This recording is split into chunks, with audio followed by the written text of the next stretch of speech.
toi un lieu mystérieux, caché derrière une porte lugubre mais des plus attirantes. Un lieu mêlant magie et couleur dans lequel se cachaient des artistes au talent sans limite. Bonjour et bienvenue à l'atelier Wendy. Votre but aujourd'hui sera d'effectuer un dessin dans le cadre d'un concours. Putain, incroyable le concours. Putain, j'ai hâte, on va montrer l'étendue de mes talents. À la com, on est les meilleurs dessinateurs. Ah bah bien sûr. Les règles sont simples. Ce que j'attends de vous est de dessiner vos collègues de travail dans un style plutôt réaliste et quelque chose qui m'inspire.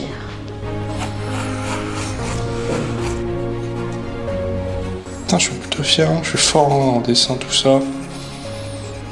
Moi, je vais gagner le concours.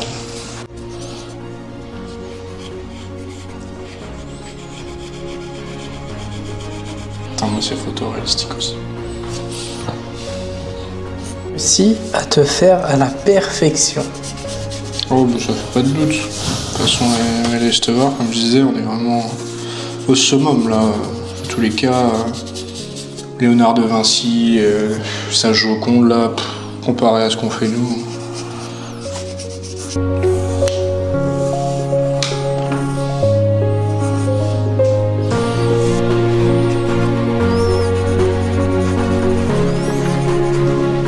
Je pense qu'il n'y a pas de discussion, j'ai gagné direct.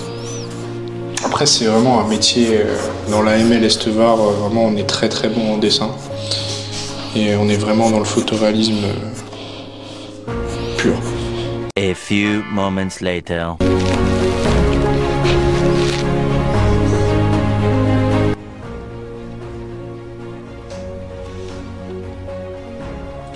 Putain, mais c'est vraiment de la merde. 20 ans de carrière et je vois cette grosse merde. Fini de rigoler.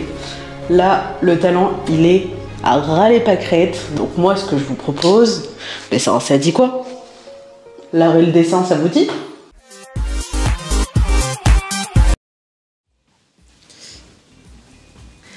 Salut et bienvenue sur ton nouveau Ça dit quoi de la semaine. Alors Ça dit quoi numéro 17 avec pour thématique l'art et le dessin. Donc aujourd'hui on a 3 superbes invités. Donc je vais vous laisser vous présenter.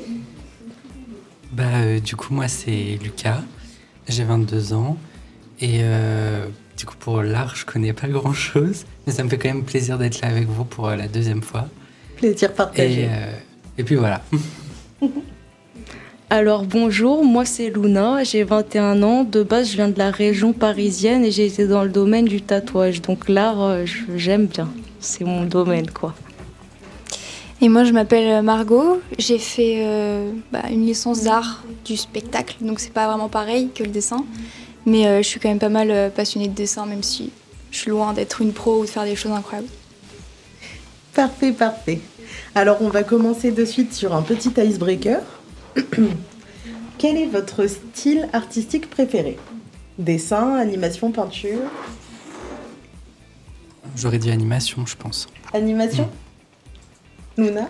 Moi il y a un peu tout. La musique c'est dedans aussi? Oui, ça compte dans les arts. Oh oui, dessin, musique, la peinture aussi j'aime bien. Ok, parfait. Margot? Moi je dirais que c'est le théâtre. Et le dessin, sans style particulier. J'aime bien le dessin en général. Peinture, pastel, tout. Parfait. Et toi, du coup, c'est quoi? Alors, moi, mon style préféré, forcément, c'est le dessin. Je pense que ça se voit dans le décor. Et la peinture aussi, j'aime bien, oui. Ouais. Alors, moi, c'est compliqué. C'est les dessins de Pokémon.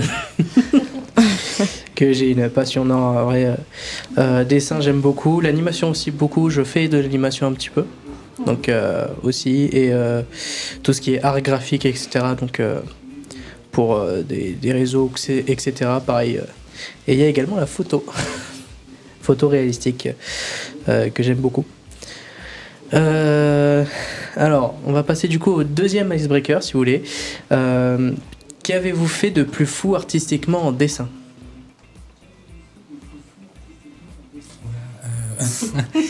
Moi, c'est pas en dessin, mais c'est plus le maquillage, du coup, je sais pas si ça compte. Oui, ça. Bah, voilà, plus en maquillage. En fait, je vais reformuler un petit peu mieux. C'est qu'avez-vous fait de plus fou artistiquement en général, je pense. Ça sera mieux dit comme ça. Oui, ce sera plus vaste. Je dirais du maquillage. Maquillage artistique pour tout ce qui est Fashion Week et tout. Un projet en particulier que tu considères comme le plus fou? Fashion Week, quand même. J'imagine. Sympa. Oui. Luna? Bah moi c'est en fait j'ai tatoué une oreille exactement. C'était pas spécialement fou dans la technique du dessin, mais la pièce et le motif qui était demandé c'était incroyable je trouve. Et puis aussi moi j'ai fait des photos aussi en tant que mannequin et puis voilà quoi. Trop bien. Ok. Bah, déjà, ça doit être compliqué pour tatouer une oreille. Bah non, pas vraiment en fait. C'est la position qui est plutôt compliquée en vrai. Ok. Et Margot, du coup? Artistiquement en général, dans le théâtre, du coup, ce serait une pièce que j'ai écrite, que j'ai mis en scène et que j'ai jouée dans la rue. Donc ça, c'était assez fou pour moi, du coup. Et après, vraiment, dans le dessin, je dirais... j'ai une technique de dessin où c'est des petits traits et j'ai rempli un tableau énorme. Vraiment, ça m'a pris des jours et vraiment, c'est vraiment le côté minutieux et long. Voilà. Bah écoute, déjà, je serais vraiment pas capable de faire quelque chose comme ça. Enfin, je veux dire, le spectacle, etc. Enfin, ça, c'est un spectacle en soi. Mais je serais pas du tout capable de faire ça devant des gens, que ça soit dans la rue ou pas. Je serais pas capable. Je sais que là. Donc, merci à vous pour les réponses déjà. Et on va passer à la suite. Je te laisse faire. Alors, donc du coup, on va passer au Sadi Quiz.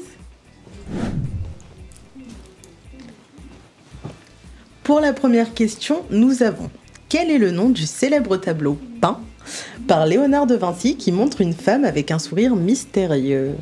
Facile. On a le choix entre la Joconde, la Seine et la Vierge au Rocher. La Joconde. À l'unisson. La Joconde aussi pour toi, Margot?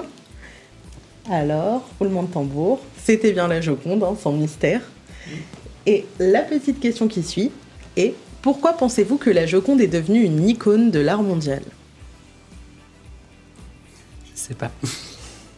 Moi, je pense, je sais, quand j'étais au musée du Louvre, je crois ils ont expliqué, c'est parce que peu importe l'angle que tu aies, les yeux, t'as toujours l'impression qu'elle te regarde. Tout à fait, oui. Margot, une opinion? Je dirais que c'est devenu tellement connu qu'en fait, juste la voir, c'est devenu un objectif quand on s'y connaît son nom en art. Je crois que c'est l'œuvre qui est la plus reprise au monde, enfin un truc comme ça. C'est vrai qu'il y a énormément de versions, surtout avec le pop art. Je ne sais pas si vous voyez un petit peu, mais ils lui ont fait faire tellement de choses à cette pauvre Joconde. On va passer à la prochaine.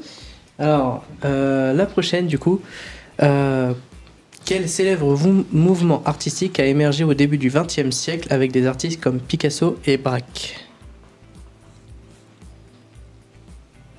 Celle-là, elle est un peu compliquée. Moi, je crois que c'est le surréalisme. Ok. Oui, je veux dire la même chose. J'hésite un peu avec le cubisme quand même, mais surréalisme, je pense. Peut-être. Ok. Luna? Ouais, moi aussi, je dirais surréalisme, mais en fait, je vois pas qu'est-ce que Braque il a fait, quelles œuvres il a fait, donc je sais pas trop quoi. Alors, avant de passer la réponse, au niveau de Braque, je sais qu'il a beaucoup de formes géométriques dans ses œuvres. Énormément d'œuvres. Ah ouais, peut-être. Ouais. Du coup, donc on peut mettre la réponse, bien évidemment, c'était le cubisme. Alors, quel est votre style artistique préféré et pourquoi? Moi, j'en connais pas beaucoup, donc je dirais quand même surréalisme. Mais pas pour une raison particulière, je pense que juste je trouve ça beau. Ok, c'est vrai que c'est pas mal. Moi j'aime bien le style abstrait parce que je trouve qu'on peut faire passer les émotions, les choses comme ça. L'abstrait, ça permet de plein de choses déjà, de pouvoir évacuer tout un ressenti, etc. Donc ouais, c'est vrai que c'est pas mal aussi. Et moi, je pense que c'est le style romantique. Pareil, en ok. littérature aussi, j'aime bien. Ok. Alors pour le coup, je connais un peu moins le style romantique. Mais moi, personnellement, si je devais choisir mon style préféré, ça serait plutôt le style un petit peu comics, un petit peu manga. Donc, pour mon style, au niveau des dessins que je fais, c'est un peu normal. Mais en fait, je mélange un peu les deux, le réalisme et les mangas. Parce qu'au niveau des ombres, je préfère faire des ombres réalistes sur des portraits, enfin sur des créatures un peu que je fais style manga, etc. Ça me va bien. Alors moi pour le coup c'est plus le réalisme. J'aime bien les portraits, tout ça, exprimer un petit peu les émotions du visage. Voilà. Alors on passe du coup à la prochaine question. Donc, quel artiste est connu pour ses grandes sculptures en bronze et ses œuvres monumentales en plein air? Donc on a le choix entre Jeff Koons, Rodin ou Alexander Calder. Une idée? Moi, Pifomètre? je dirais Rodin, mais je crois que c'est lui qui a fait le penseur. Ça me dit- Je crois. Et du coup, c'est la seule vision que j'ai, donc je dirais ça. Ok. Je vais dire Rodin aussi. Donc on a 2 Rodin. Moi, je sais pas, donc je vais les suivre. Vous êtes sûr et certain? Je sais pas. On passe à la réponse. Et non, c'était Alexander Calder. Donc on a un petit le saviez-vous. Les œuvres monumentales d'Alexander Calder, comme ses mobiles, jouent avec l'équilibre et le mouvement pour créer une expérience visuelle dynamique. Donc pour le coup, je sais pas non plus qui c'est, je vous rassure. Pour ma part, je crois savoir qui c'est. Est-ce que ça serait pas peut-être celui qui a fait toutes les sculptures d'hommes, etc., qui sont en différentes postures, etc. C'est les statues en bronze, les premières statues en bronze. Ça peut être... Ouais. ouais. Donc, ouais. Voilà. Alors, on va passer à la prochaine question, du coup.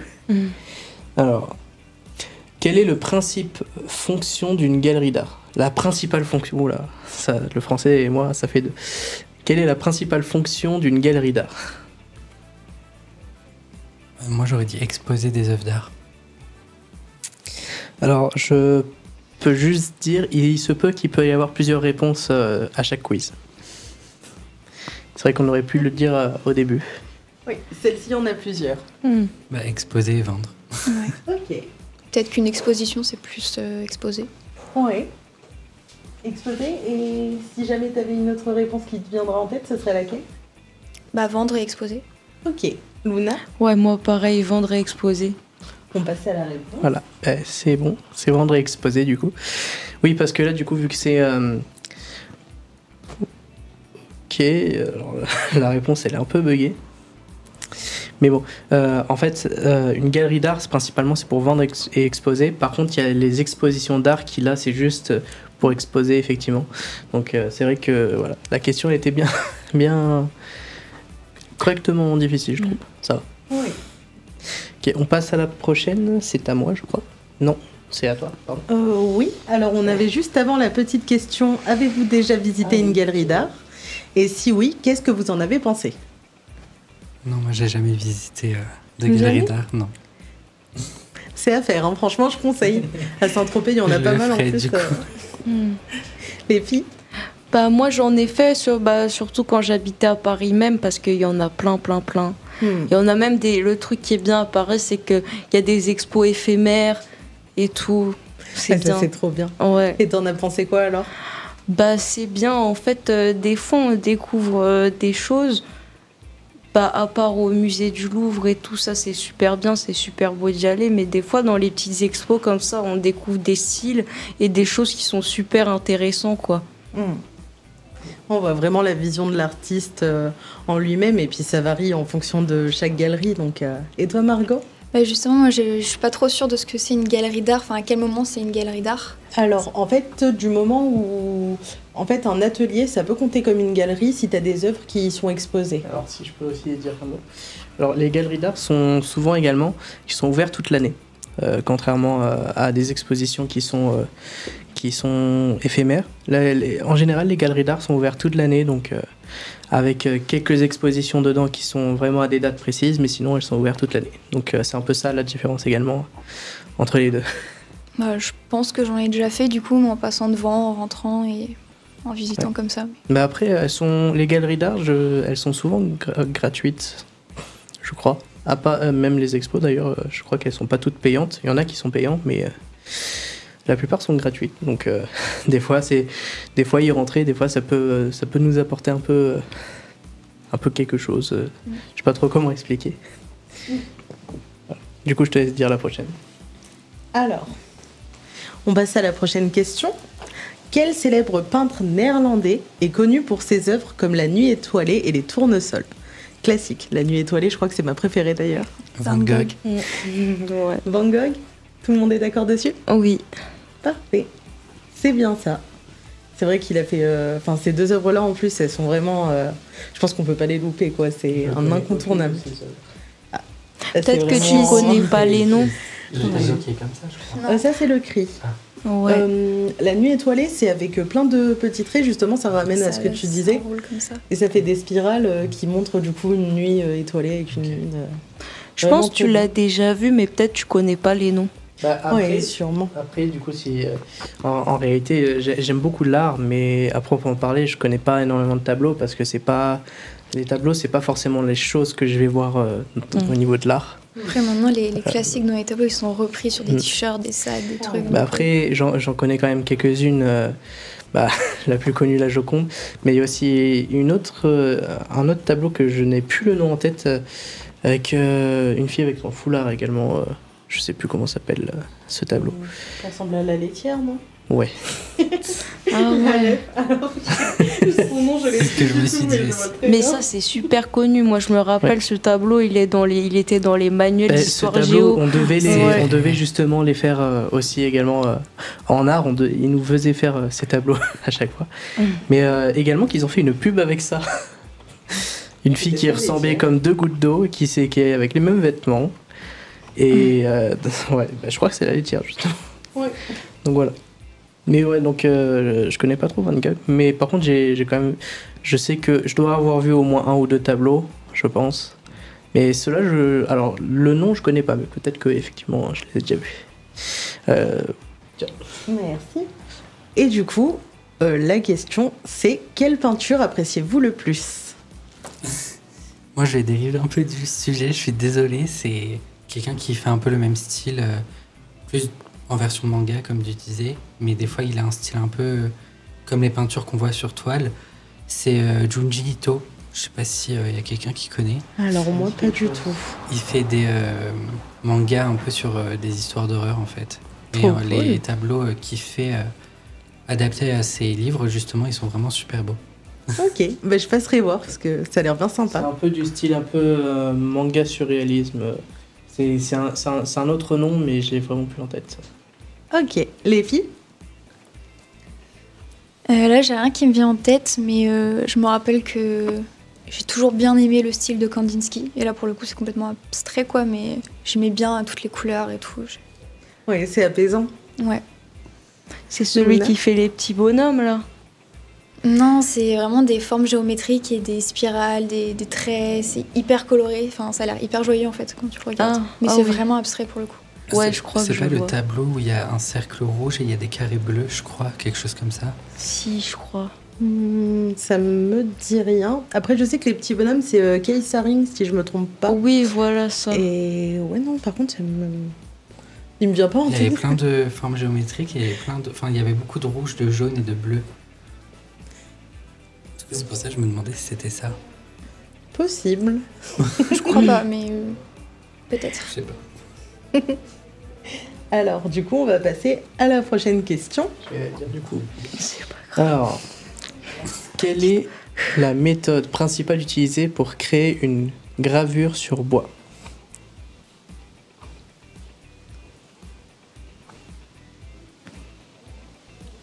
J'aurais dit la dernière, utiliser une presse pour transférer l'encre sur le bois. Moi, j'aurais dit la première. Je sais pas.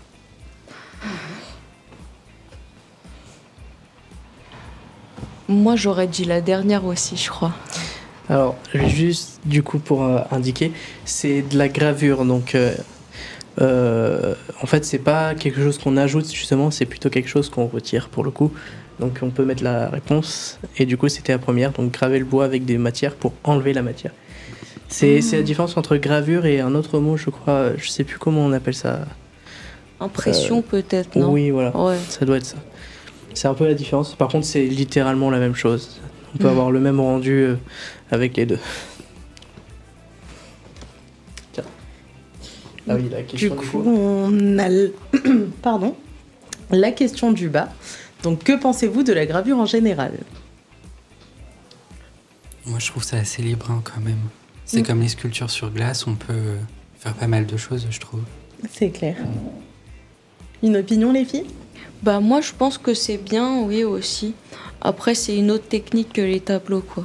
Moi j'aime beaucoup le fait que la matière soit du bois. Enfin le côté naturel j'aime énormément. Oui. Après je trouve que c'est assez compliqué de pouvoir essayer cette discipline quoi. Oui, c'est beaucoup de dommage. matériel, hein, il me semble, la gravure. C'est cher aussi il me semble. Oui. Mais du coup, oui, mais juste bravo à Margot, du coup, parce que tu avais la bonne réponse, il me semble. Oui. Donc quand même, on remet à César ce qu'il y a à César. Oui, effectivement, du coup. Au niveau du coup, pour avoir la réponse, au niveau du prix, c'est pas forcément cher, parce qu'en soi, les outils, après, il y a vraiment, bien sûr, les gros rondins, où là, il faut vraiment des outils, ça va vite aller dans de la tronçonneuse, etc. Voilà, mais pour des petits bouts de bois, etc., c'est pas forcément si cher que ça. On peut avoir un kit, justement, de graveur dans les 20 €. Donc ça, c'est quand même correct. Par contre, c'est vraiment des petits... C'est vraiment pour les petites choses... On peut pas tout faire. Et oui, du coup, c'est effectivement très dur au niveau du gravure. Il faut avoir de l'expérience, beaucoup d'expérience, pour pouvoir faire pas mal de choses. Moi, Mais, j'ai par contre, déjà pour fait de la gravure humaine. La gravure humaine? Vous voyez les tatouages, il y a des gens, en fait, ils se font des tatouages, c'est une cicatrice. Ça veut dire que moi, en fait, tu prends un petit scalpel, tu coupes la peau. Après, c'est de la gravure humaine, quoi. Sympa. Ça doit faire mal, quand Ça même. donne des frissons. Apparemment, oui. Ça, c'est des trucs comme ça, faudrait faire où il faut endormir les membres, un petit peu comme... Aux États-Unis, ils le font. Mais par contre, aux États-Unis, c'est hyper cher parce que là-bas, il y a rien, il y a absolument là. Même si on endort ici, je pense pas que ça soit remboursé par la Sécu, vu que c'est un tatouage, c'est pas médical. Mais par contre, aux États-Unis, même les opérations et tout, là-bas, il faut tout payer. Donc... Mais de toute façon, compliqué. en France, on n'endort pas comme ça parce que c'est dangereux après quand même. Ouais. Même pour les opérations, je crois, il y a des opérations où ils peuvent pas endormir les gens parce que ils sont allergiques aux produits ou quoi. Ouais. Bon, C'est comme les gens qui se mettent, pour revenir sur ce que tu as dit, du silicone, des formes de silicone dans les... Oui, pour faire des implants. Oui, voilà. Ouais, ça, ouais. Ça doit faire mal, non? Je sais pas. Moi, j'ai un collègue qui faisait ça et ouais, je sais pas, c'est bizarre. Mais à porter tout le temps parce que c'est un truc qui est sous la peau, on doit quand même vachement le sentir. Il faudrait demander à une personne qui a ça si ça fait mal, si on s'habitue ou quoi. Prochain thème, Voilà. du coup, les implants. Les implants. Je suis pas sûre. On passe à la prochaine question? Allez. Tiens. Merci. Alors, donc, question 7. Quelle technique de dessin consiste à créer des ombres et des textures en croisant des lignes? Alors, on a le choix entre estomper, hachurer ou gratter. Moi je dirais hachurer. Ouais, hachuré. Je dirais gratter. Gratter? Ouais. Donc, de hachurer à un gratter? La réponse, c'était bel et bien hachurer. Hachurer, c'est vraiment le truc de faire en gros plusieurs lignes et tu les croises, qui te fait des sortes de tout petits carreaux. C'est là, pour le coup, je l'avais pas du tout. Ah oui? Et les gens qui font au stylo, ils font beaucoup ça. Ouais. Quand ils ont juste un stylo bic, ils font des ombres comme ça. Et pour la question, on a quelle est la technique ou le style que vous préférez pour le dessin? Donc là, on va être vraiment axé sur le dessin, sachant qu'en technique, en style, on peut avoir le fusain, encore une fois le réalisme, le surréalisme, l'abstrait, etc. Moi j'adore la pastel. Mais je Ouais. trouve ça hyper compliqué à faire et surtout ce qui me gêne le plus c'est que ça s'efface vite. Oui. Il faut savoir le conserver parce que vraiment un coup de doigt et ça part. Et c'est vrai que c'est pas le plus pratique, mais c'est tellement beau. Ouais, moi j'aime beaucoup. Moi, je dirais les dessins à l'encre noire. Ouais. Du coup, plus à l'époque, version Japon, tout ça. Ouais, c'est vrai que ça c'est beau aussi. Franchement, ça j'adore. Il y a Dylan qui a fait un pouce en l'air. On a la régie qui valide les propos. Ouais. Moi, je sais pas. En vrai, j'en ai plein. J'aime bien l'aquarelle, la peinture, les petits dessins, même au stylo, comme tu as dit. J'aime bien un peu de tout. Et c'est vrai que c'est tellement vaste que de choisir. Moi, pour le coup, si je devais y répondre, la technique que j'aime bien, mais que j'ai jamais tenté, ce serait le fusain. Enfin, j'ai déjà tenté, mais il fallait voir l'état de l'appart après. C'était quelque chose. Et toi, Axel? Alors moi, pour y répondre, je sais pas du tout comment ça s'appelle. C'est une genre de craie où tu mets un peu pour faire des ombres, mais t'étales un peu avec ton doigt. Ça doit être le fusain, tout noir, c'est ça? Ouais. Oui, c'est le fusain, du coup. Noir, et il y a aussi un peu de couleur des fois. Ouais, tu vois, on a les gris. Ça, j'en faisais quand j'étais petit, j'en faisais beaucoup. Maintenant, j'en fais moins. Maintenant, je fais des Pokémon. Mais ouais. Ben, on va passer du coup. Il y a une question ou non, c'est bon en fait. Donc, on va passer au tu préfères du coup. Donc, il y aura plusieurs questions, etc. On va essayer d'être peut-être un peu. Bon, non, on a un peu de temps, donc ça va. On va pouvoir. Vous pouvez prendre votre temps. Voilà. Donc, on va passer au premier tu préfères du coup. Donc, vous préférez la peinture ou la sculpture? Peinture. La peinture aussi. Hein. À faire, je dirais peinture, mais par contre, j'admire de fou la sculpture. Ok. Ça m'impressionne vraiment. Ok. C'est magnifique. Pour ma part, c'est la peinture. Tu peux faire les 6 et je fais les 6 autres? Comme tu veux. Ok, comme ça. Oh. Bah, du coup, et toi? Moi, alors pour le coup, je te suis totalement. J'adore la peinture, mais la sculpture, c'est... ça me laisse vraiment sans voix. Des fois, je vois des trucs, je me dis, mais comment? Mais je pourrais pas. Je pense que je pourrais vraiment pas. Ça doit être si long à faire. Donc ouais, peinture. Et toi? Moi, j'ai déjà répondu, du coup. C'était la peinture. On va passer au prochain. Donc, vous préférez le noir ou le blanc? Le noir. Noir aussi. Ouais, aussi. Moi aussi. Bah, franchement, je saurais pas vraiment trancher. C'est vrai que le blanc bien travaillé sur du noir, ça peut bien rendre. Alors je vais... C'est vrai que c'est un peu l'inverse des deux. Une feuille blanche, pour faire des beaux dessins, on utilise souvent du noir. Et si pour en fait du blanc, il faut obligatoirement avoir une feuille noire pour avoir un bon rendu. Comme sur les anciens tableaux, justement, où le tableau était noir, avec les craies. Ça rendait pas mal les choses. Oui, je suis d'accord. On passe au prochain. Le pinceau ou le stylo? Pinceau. Moi, stylo direct. Moi, je repense à toutes mes années d'école où j'étais au stylo. Et le pinceau, je suis pas très douée, mais j'aime bien. Donc, je sais pas trop choisir. Ok. Et pour ta part? Pour moi, on sera plus sur le stylo aussi. C'est vrai que dès que j'ai un stylo entre les mains, je vais griffonner direct. Pinceau, c'est sympa aussi, mais stylo, on va dire que c'est plus simple à manipuler. Alors moi, c'est compliqué. Bah, je vais quand même dire stylo parce que pour le coup, j'utilise beaucoup le stylo, notamment le stylo. C'est un stylo noir un peu à encre, une grosse encre pour faire les contours. Le pinceau, j'utilise vraiment pas. J'utilise des crayons plutôt que des pinceaux, mais des crayons professionnels qui m'ont coûté la blinde. Mais non, mais du coup, ouais, je préfère stylo. Avec le S magique que tout le monde a dû faire. On passe au prochain du coup. L'aquarelle ou le pastel? Moi, du coup, pastel. Pour différencier un petit peu, pour les gens dans le chat qui connaissent pas, l'aquarelle c'est plus des couleurs un peu plus... Comment expliquer? Un peu plus... Moi je dirais un peu plus foncé, mais pas vraiment foncé dans le sens où la couleur est plus... Non. Vas-y, explique. Donc, pour le chat, l'aquarelle c'est de la peinture à l'eau et des pastels c'est au niveau de la couleur les feutres gras. Au niveau de la Bah, en fait, couleur éclairage. Enfin, c'est le contraire, vu que c'est dilué avec de l'eau, l'aquarelle a un rendu plus clair, enfin plus dilué, Voilà, plus c'est ça que que. En fait, c'est plus modulable si tu veux. C'est ça. On peut faire du foncé, mais en général, La pastel, c'est quand même plus pétant que l'aquarelle. Après, j'ai connu les vieux feutres pastels qui... C'était du blanc, quoi. Et pour... Moi, je peux pas choisir. Je dirais les deux. J'aime trop les deux, je pense. Je comprends.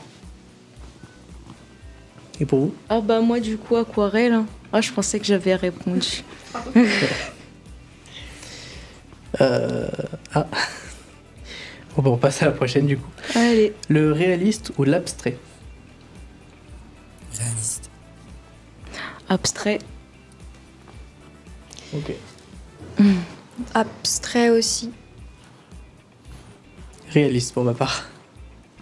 Perso, l'abstrait, j'aime bien quand même. C'est vrai qu'on peut faire plus de folie. Quand t'es énervé, c'est parfait. Alors, du coup, on peut passer à la prochaine. Galerie ou musée?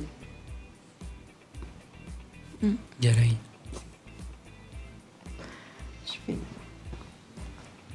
Moi je sais pas, je pourrais pas choisir. Entre les deux, t'as pas... Oui, parce que dans les musées, d'un autre côté, il y a plus de variété. Ça veut dire c'est à peu près plus surprenant quoi à regarder. Ouais. Or que les galeries, bah c'est super bien aussi, mais c'est plus ou moins la même chose quoi. Ouais, c'est vrai qu'en général, c'est un artiste, une thématique, ça peut... Je comprends l'hésitation. Ouais.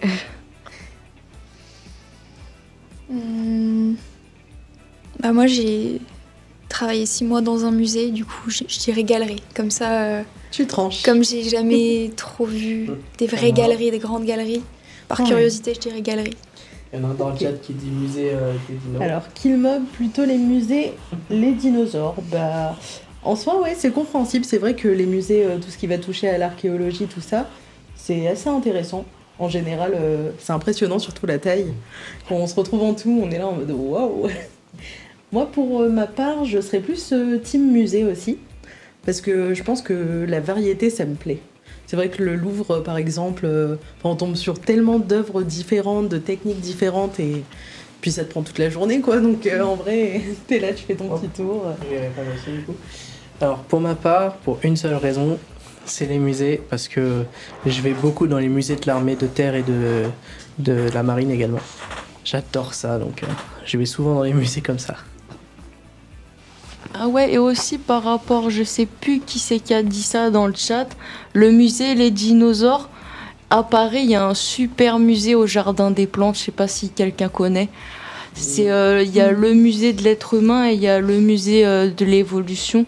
Dans le musée de l'évolution, en fait, c'est que des animaux préhistoriques, des dinosaures et tout. C'est sur 2 étages, mais c'est que des squelettes, en fait, réels. Incroyable. Oh Ouais, ouais. ça, c'est à faire pour le. Oh ouais. Pour le coup, c'est une bonne information. Voilà, t'as un petit tips. Voilà. Jardin des Plantes à Paris. On va passer à la prochaine. Alors, papier ou toile? Papier. Hein. J'aurais dit les deux, moi. Les deux? Les deux, je trouve incroyable quand même. C'est vrai qu'en termes de support, je te rejoins là-dessus. Moi je dirais toile parce que une fois que c'est fini, il y a un côté hyper gratifiant je trouve d'avoir un tableau.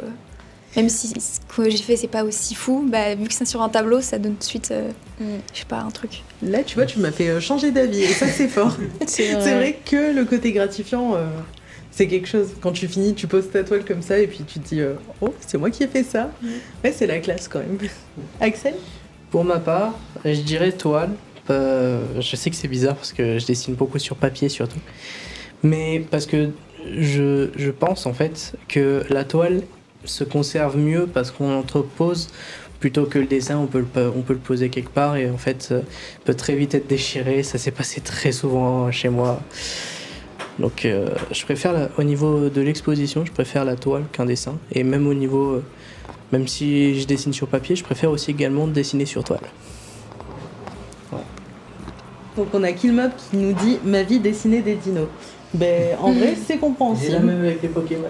Mais et je crois que Killmob il aime bien les dinos depuis tout à l'heure, musée des dinos, dessiner des dinos. Moi aussi je suis très passion dino avec mes 5000 heures de jeu sur Arc. Et du coup il nous dit aussi papier. Ok. On passe à la prochaine. Donc on a le choix entre classique et contemporain. Contemporain. Contemporain. Moi aussi. Contemporain. C'est difficile de faire un choix vraiment. Mais ce que j'aime beaucoup en ce moment, c'est ceux qui arrivent à dessiner sur des tablettes graphiques et qui font vraiment des choses hyper réalistes et incroyables, vraiment des trucs de films et même. Enfin, moi, je trouve ça C'est fou. vrai que ça c'est magnifique, franchement. Sur tablette graphique, en fait, le rendu il sera plus deep, enfin plus profond. Et du coup, vraiment, on se projette plus facilement, je trouve, que dans un style plus classique ou. Et la qualité d'image aussi, C'est ça. qui est folle. Impressionnant.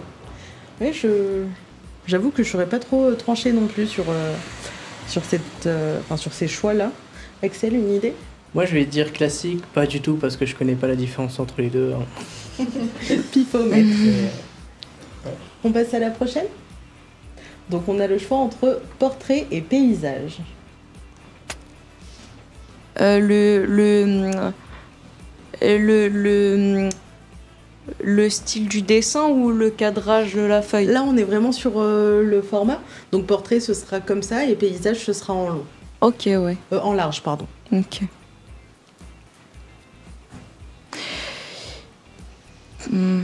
Portrait, hein.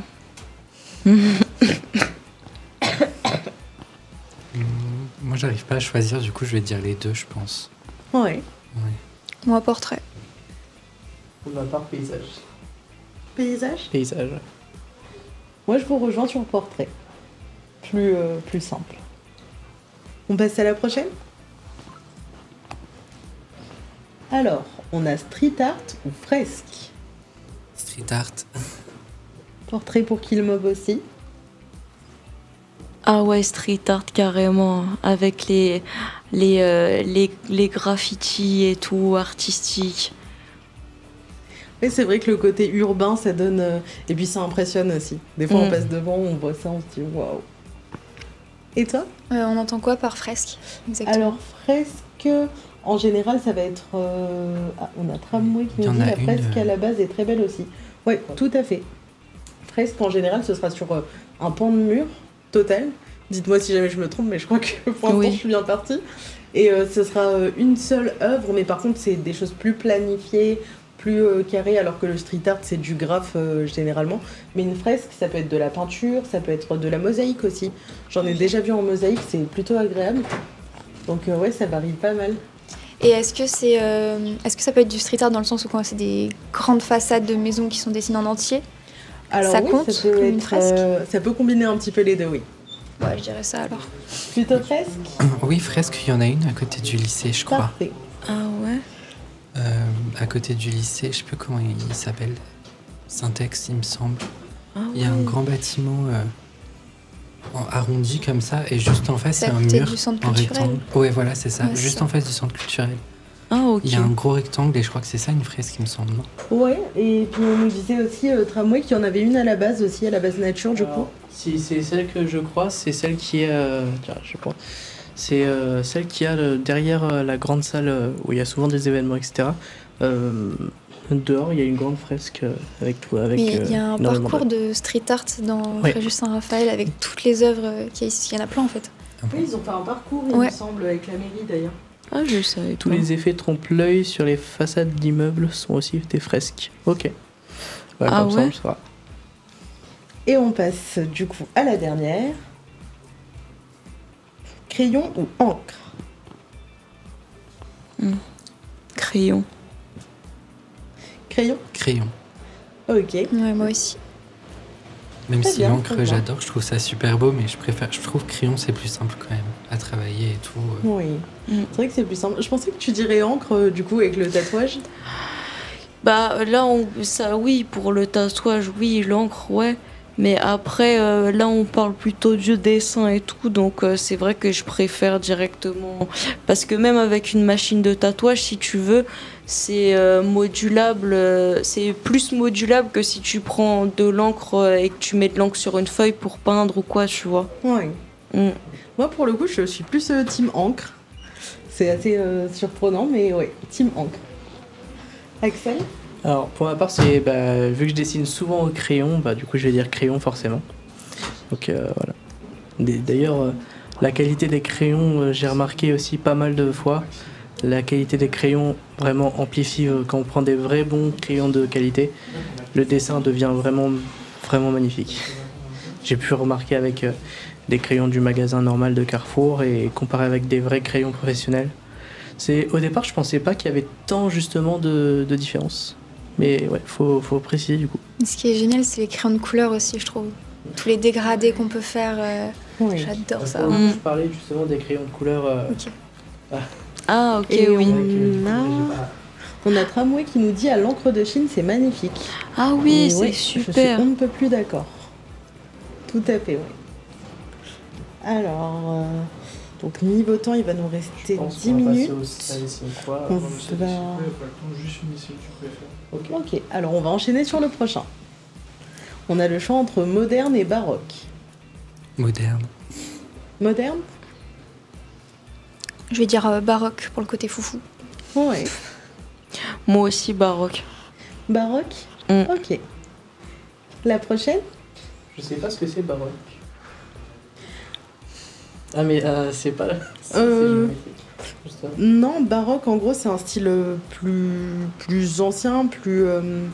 Là, on avait le choix entre moderne et baroque. Je pense que la différence, c'est aussi vrai, sur les techniques. Ouais, ok. Oui, Du coup, je préfère moderne. plus moderne. Baroque, c'est pas un peu ce qui est gothique? Il y a des églises baroques, Oui, oui, voilà. c'est très gothique. Dans l'architecture, et baroque, ouais. ce Et sera c'est quand il y ça. a C'est ça. beaucoup d'éléments qui s'accumulent et visuellement c'est très C'est pas plan, le quoi. kitsch? Non, si je me il trompe semble pas. bien. Enfin, c'est Le baroque différent. aussi Le Ah ouais. baroque, c'est... Enfin, je crois. Hein. Baroque, Ça c'est- dépend. En Pour, tu peinture, parles en pour tout les cas. peintures? Ouais, je crois, je sais pas. Je sais que c'est gothique, c'est du vieux gothique, quoi. On nous dit que baroque, c'est le 15e siècle. Merci Tramway, parce que là, du coup, on avait... Tramway est trop présent. sûrs. Et donc là, on est sur petit ou grand format. Les deux. Les deux? Moi, je dirais grand avec plein de détails cachés. Ouais. Ouais. Les easter eggs, j'aime bien. Mm. Moi aussi, grand format. Grand? J'aime bien pouvoir... justement, c'est plus facile les détails quand c'est grand. Oui. Moi, je préfère un grand parce que vu que je dessine souvent des petits trucs ou quoi, ça me permet de faire plusieurs, de mettre un petit peu en œuvre justement. Bon, mes Pokémon, bien évidemment. Moi, Mais je ça suis me permet sur de les mettre en deux. œuvre. Petit et grand, je trouve que les deux, c'est bien sympa. On passe à la prochaine? Donc, on a le choix entre art et photographie. Même si en soi, la photographie est un art. Mais... L'art, c'est plutôt le dessin en général, je pense, c'est la peinture. Là. On va plus compter ça comme ça. Oui, ce sera plus simple. Les deux. Les Je deux? pense que ça, c'est impossible à choisir en vrai. Les filles? Moi aussi, je trouve que c'est impossible à choisir parce que moi, je suis dans l'art, beaucoup dans l'art, et j'ai fait de la photo en tant que mannequin aussi. Mais là, mon copain est photographe. Ça veut dire on se mélange dans les formes d'art, et ouais, moi aussi, je pourrais pas choisir. Ouais. Moi, je choisirais plus art pour moi. Et photographie, je pourrais pas dire je choisis pas parce que j'admire beaucoup les gens qui arrivent à faire ça. J'ai une amie, elle fait de la photo abstraite. Et c'est dingue de se dire, parce qu'au crayon on fait n'importe quoi, c'est abstrait. Eux, ils arrivent à prendre le réel et à le faire devenir abstrait. Je trouve ça fou. Exactement. C'est vrai que c'est... pour moi, les deux sont magnifiques, donc je suis comme Tramway, trop dur de choisir. Je Mais pense qu'on est un peu tous Pour ma part, sur ça. Ouais. pour ma part, pour le coup, je vais dire plutôt la photo. Parce que je fais beaucoup de photos de paysages, etc. Et j'arrive à mettre tout en œuvre justement pour faire des magnifiques photos de paysages. Et donc pour ma part, c'est photographie. Parfait. Alors du coup, on s'arrête là pour la première partie. Et on se retrouve après pour la deuxième partie, du coup, avec les professionnels. Et voilà.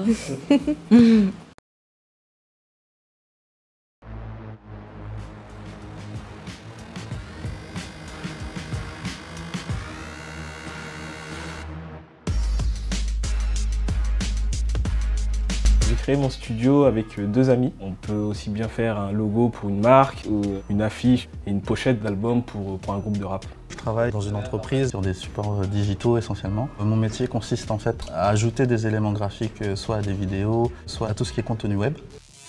On décide, enfin on trouve des concepts pour les artistes qui viennent nous voir. On est là pour vraiment mettre en forme graphiquement la pensée de nos clients. Il y a plusieurs cadres, vous en pensez quoi? Je vais mettre c'est simple comme ça. Après celui-là je crois qu'il est trop chargé. Avec un liseré comme ça serait peut-être intéressant. Ouais. Au début c'est bien de mettre sur papier avec juste un stylo. Et c'est après que l'outil de travail numérique amène à l'idée qu'on a dans la tête. C'est vrai qu'on est très au fait des nouvelles technologies. On travaille beaucoup, par exemple, avec les machines à prototypage rapide, l'imprimante 3D. Aussi les réseaux sociaux, c'est ce qui nous permet de démarcher de nouveaux clients. On n'est pas que des créatifs, on est aussi chef d'entreprise.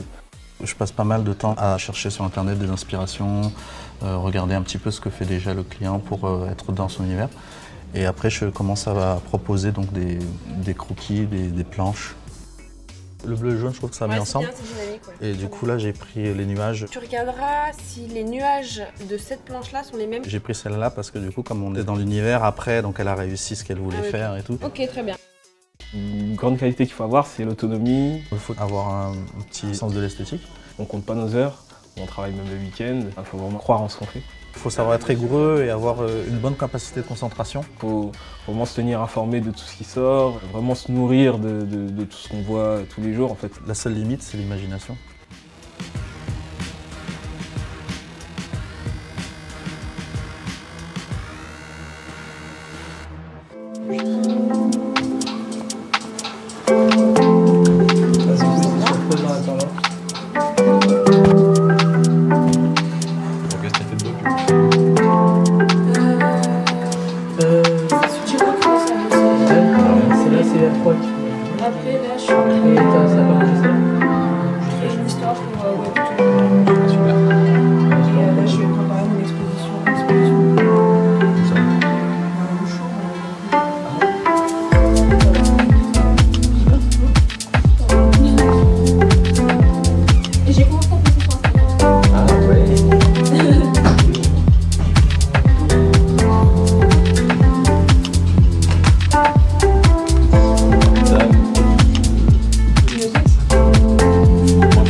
Pas trop?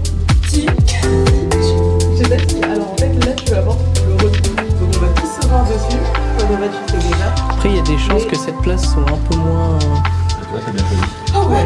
Déjà t'as bien choisi ta place. En plus si jamais je me suis dit, c'est vrai que je suis dans le bidon, pourquoi pas? Si jamais. Alors pour le coup c'est au niveau du cadrage, on avait fait sans le tableau donc. Non, ça va. Excusez-moi. On devrait juste... Non j'ai pas compris. Ouais, on devrait le partager du coup. Mais je pense que ça va le faire. Si tu parles, elle voit pas le boulot. C'est pas grave. Je vais pas dire, je parle dans vas-y,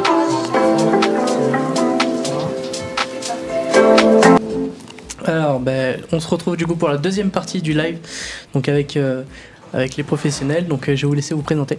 Ok, moi je suis Brice Cossu et je suis dessinateur de bande dessinée. Très bien. Nova? Moi, écoutez, je suis une jeune du coup de la mission locale et puis je viens participer au live et rencontrer et parler autour du sujet, voilà. Parfait. Bonjour, moi c'est Alexis Santenac, je suis dessinateur de BD aussi, on travaille avec Brice en atelier depuis longtemps. Ah oui, tu vas me Bonjour, je m'appelle Maïko, je suis dessinateur, peintre, je suis un peu tout.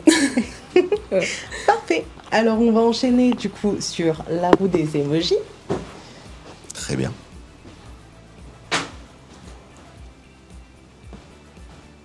Alors. Ou des emojis d'ailleurs qui a été réparé par Dylan. On va la faire tourner. Et on tombe sur la planète. Donc la question associée est: y a-t-il une culture ou un pays dont l'art t'inspire particulièrement? Si oui, lequel et pourquoi? Vaste sujet. J'ai le droit de dire qu'il n'y en a pas qu'un. Oh bah bien sûr. Il n'y a aucune censure. En fait, j'ai envie de dire, même pour créer des univers fantastiques, en effet, on essaie toujours aussi de se baser sur le réel. Et on va dire que tout est bon à apprendre. Moi, je sais, j'ai souvenir, par exemple, d'avoir été fasciné par des masques de la culture maori, je crois, ou un truc comme ça, avec des faciès, ça c'est incroyable, ou même de culture africaine. Et en fait, on se dit, il y a des trucs incroyables à se servir, en fait. Et dans plein d'œuvres, on se rend compte que c'est utile. Et donc moi après, il y a forcément la culture japonaise, comme j'adore le manga, donc forcément tout le côté yokai, etc., tout le côté Shinto, voilà, c'est assez passionnant et en effet c'est source intéressable d'inspiration. Oui, c'est clair que c'est inépuisable, je pense, comme source. Nova? Je pense qu'en fait, globalement, tout a été dit. C'est sûr que je n'ai pas votre professionnalisme et votre expérience, mais de un peu ce que j'ai pu toucher et ce que j'ai pu regarder, c'est vrai que en fait, il y a du bon à prendre un peu de partout, dans tellement de cultures. Il y a tellement... Parce que, en fait, déjà, quand on revient à l'origine, déjà les produits n'étaient pas les mêmes, donc les techniques ne sont pas les mêmes et les univers ne sont pas les mêmes. Et en fait, je pense que c'est cool d'avoir une vue d'ensemble pour ensuite se mettre, nous, sur une patte qui nous plaît, parce qu'une fois qu'on a, on va dire, une vue d'ensemble aussi sur toutes les techniques, les différents styles, après ça permet aussi, nous, de s'y retrouver, je pense. Enfin, voilà. On a un commentaire dans le chat qui dit le Japon. En majuscule, on est d'accord. Ça veut dire qu'il apprécie vraiment le Japon. Il prône quand même pas mal. Moi, je sais pas si j'ai vraiment, comme Brice, un nom, mais un pays comme ça qui m'inspire plus que d'autres. Mais le premier qui me vient à l'esprit, c'est l'Égypte. Alors pourquoi, je sais pas trop, mais je sais qu'à l'époque, quand le film Stargate était sorti, ça m'avait vachement marqué, cette transposition dans la science-fiction. Science-fiction, c'est un thème, moi, qui me plaît particulièrement. Et en plus, quand je suis allé en Égypte, les pyramides m'ont vraiment fait un effet vraiment terrible. C'est la seule fois où j'ai mis le bus en retard de tout le monde, parce qu'en fait, j'arrivais pas du tout à partir du pied de la pyramide. Et en plus, par rapport à l'aspect technologique, c'est quand même une civilisation vachement captivante par rapport à ça, puisqu'ils ont réussi des choses où on se pose encore aujourd'hui des questions.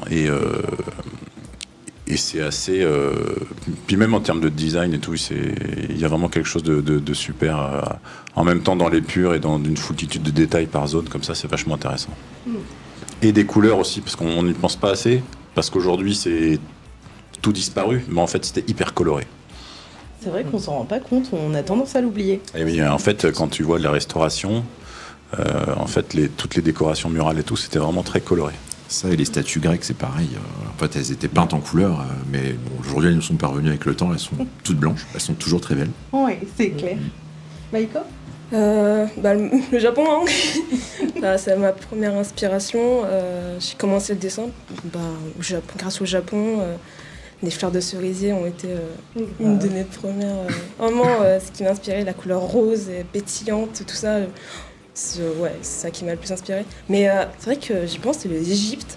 C'est vrai que c'est un truc qui m'attire beaucoup. Et la Grèce, tout ça, tout cet univers. Après, mon univers, moi, se porte beaucoup sur les dieux grecs et les Égyptiens. Du coup, c'est vraiment quelque chose qui m'a beaucoup inspiré, qui m'a aujourd'hui... c'est mon sang, c'est mes dessins, quoi. Donc, franchement, franchement, c'est trois... En plus, on n'y pense pas tellement. Enfin, franchement, là, les réponses m'étonnent, mais positivement. C'est plaisant.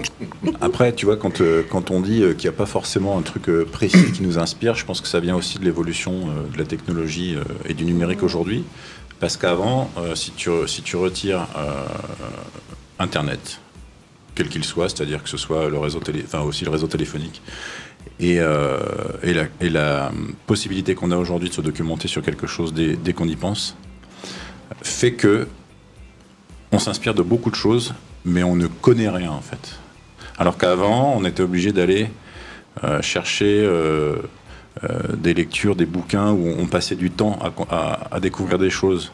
Et donc on était beaucoup plus inspiré par une chose parce qu'on avait aussi le temps qui manquait pour faire le reste. Alors qu'aujourd'hui, Ben, je pense que c'est beaucoup plus facile. Par contre, bon, ben, ça reste assez superficiel. En ce qui nous concerne, c'est pas très grave parce que pour faire croire à un univers, il suffit de dessiner les choses et tout ça. Donc, on n'est pas obligé d'être super calé d'un point de vue culturel, mais je pense que c'est aussi pour ça qu'on n'a pas forcément un truc qui nous impacte plus que d'autres, quoi.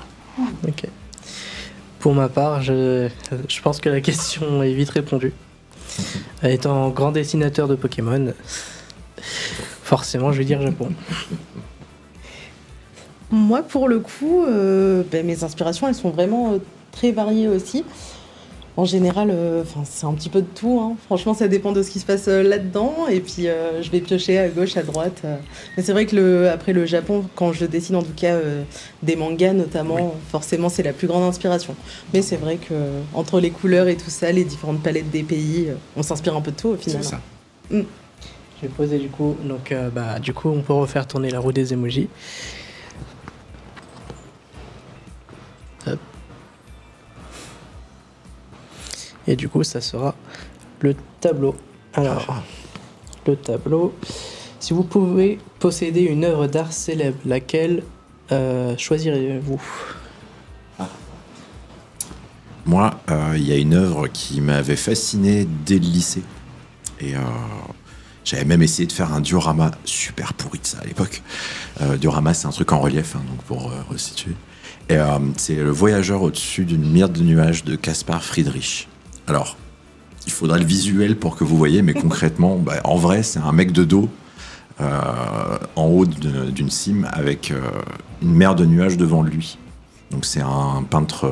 alors je ne vais pas vous dire le mouvement parce que je ne vais pas dire de bêtises, mais c'est une peinture du 19e et que je trouvais fascinante parce qu'il y avait une espèce d'ouverture et de sérénité qui se dégageait de cette... Et c'est vrai que moi j'avais tendance à toujours dessiner ce genre de truc, étant donné que c'était les animés que j'aimais bien regarder. Je voyais ce héros comme ça au bord de la falaise avec les nuages devant lui. Et en fait, ce tableau, inévitablement, a fini par me rappeler ça. Je confirme parce qu'il m'en a parlé plusieurs fois de ce tableau. Voilà. Déjà. Et je l'ai vu pour de vrai quand j'étais allé à New York, justement, là-bas, et ça fait quelque chose de le voir en vrai quand même. J'imagine. Voilà. Ok, très bon choix, bien argumenté, rien à ajouter. Nova ?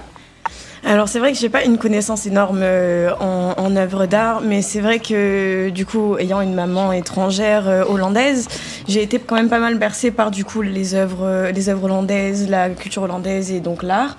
Donc c'est vrai que moi c'est plus La Nuit étoilée de Van Gogh, même si elle est vachement classique, parce que je la trouve tellement fascinante. J'ai l'impression en fait qu'elle fait voyager, on la regarde et puis des fois je vois des reprises où ils essaient de faire bouger l'image avec voilà les instruments techniques, et je trouve que quand elle prend vie en plus ça rend encore mieux ce qu'on pense, et je la trouve reposante même malgré qu'elle soit extrêmement connue.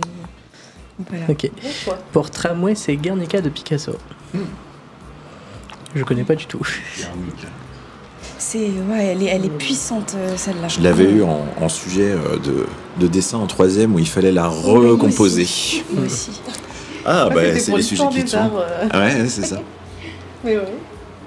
Alors, je connais pas tant ça que les tableaux, franchement. Attention, jamais. on parle d'œuvre, mais c'est pas forcément un tableau. Oui, c'est vrai que. Alors, œuvre, pour moi, c'est les fresques. Franchement, n'importe quel historique, pour moi, c'est ceux-là qui d'une écrit l'histoire de choses qu'on n'a jamais vues ou qu'on entend dans les livres ou dans les audios et tout ça. Et pour moi, c'est vraiment les fresques où quand je les vois, je fais « Ah, ok !» Voilà, quoi, ces gens, ils ont vécu ça, ça retranscrit bien leur histoire de leur pays, de tout ça. Et pour moi, ouais, c'est ça, c'est les fresques. Il y en a, il a répondu la première planche de One Piece. C'est une bonne réponse, ça. Moi, j'aime bien.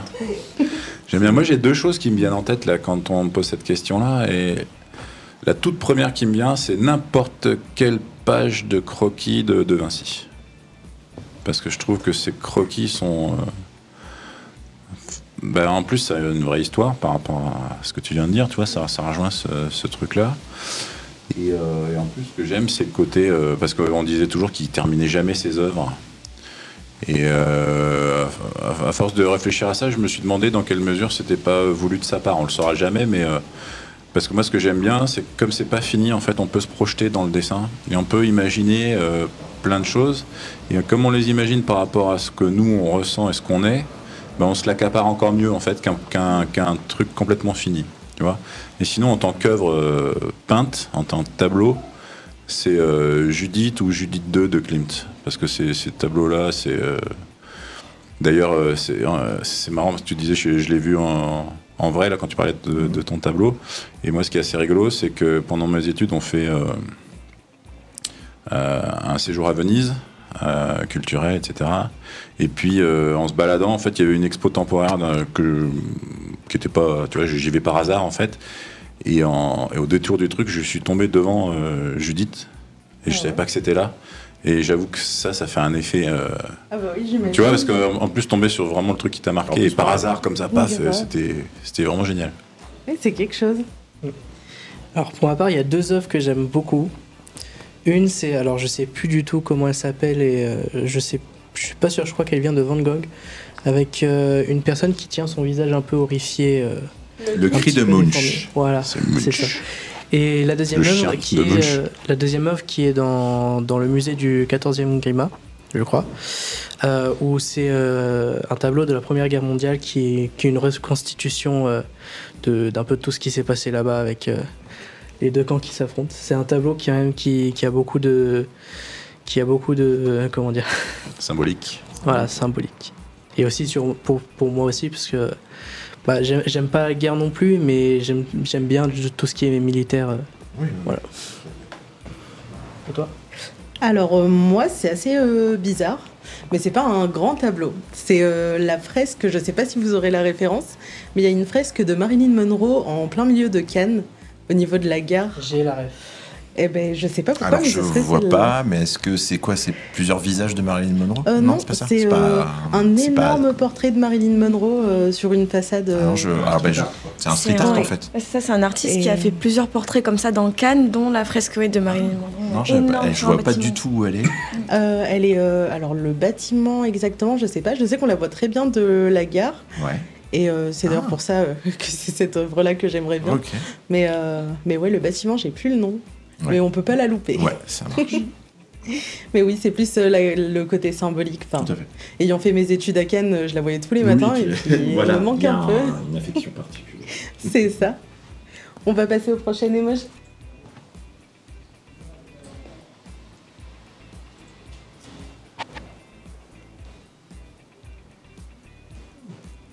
L'appareil photo. Alors, quelle œuvre d'art ou quel projet artistique vous a le plus impressionné lors de vos visites de musées ou galeries et pourquoi? Alors, moi, c'est le Sacre de Napoléon au Louvre, qui est l'un des plus grands tableaux au monde, qui fait 12 mètres sur 7.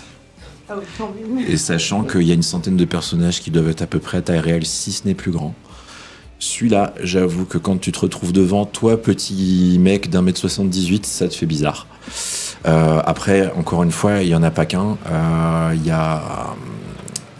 avait moi, c'est en artiste, on va dire local, où on peut voir en tout cas ses œuvres, c'est Ernest Pignon-Ernest, qui est un dessinateur du 20e, dont les œuvres sont, je crois, en collection permanente au MAMAC à Nice, qui est quelqu'un qui a fait beaucoup, par exemple, de l'art si vous avez pas vu, de l'art éphémère, en fait, c'est-à-dire qu'il va faire des portraits réalistes de gens qu'il va aller coller dans la rue, sur les murs, et en fait, l'œuvre va vivre parce qu'elle va s'effriter, les gens vont en déchirer une partie, etc. Et il a un sens du réalisme assez noir, mais c'est vraiment très très beau. Il y a autant d'inspiration dans l'art moderne que dans le classique. C'est-à-dire, c'est vraiment la confrontation des deux. Et c'est quelque chose d'assez puissant. Et à voir en vrai, c'est franchement pas mal. Mais j'en cite que 2 et j'en aurais plein à dire. J'en aurais plein à dire. Tout au fusain, en effet, en noir et blanc toujours. Ok, très bien vendu en tout cas.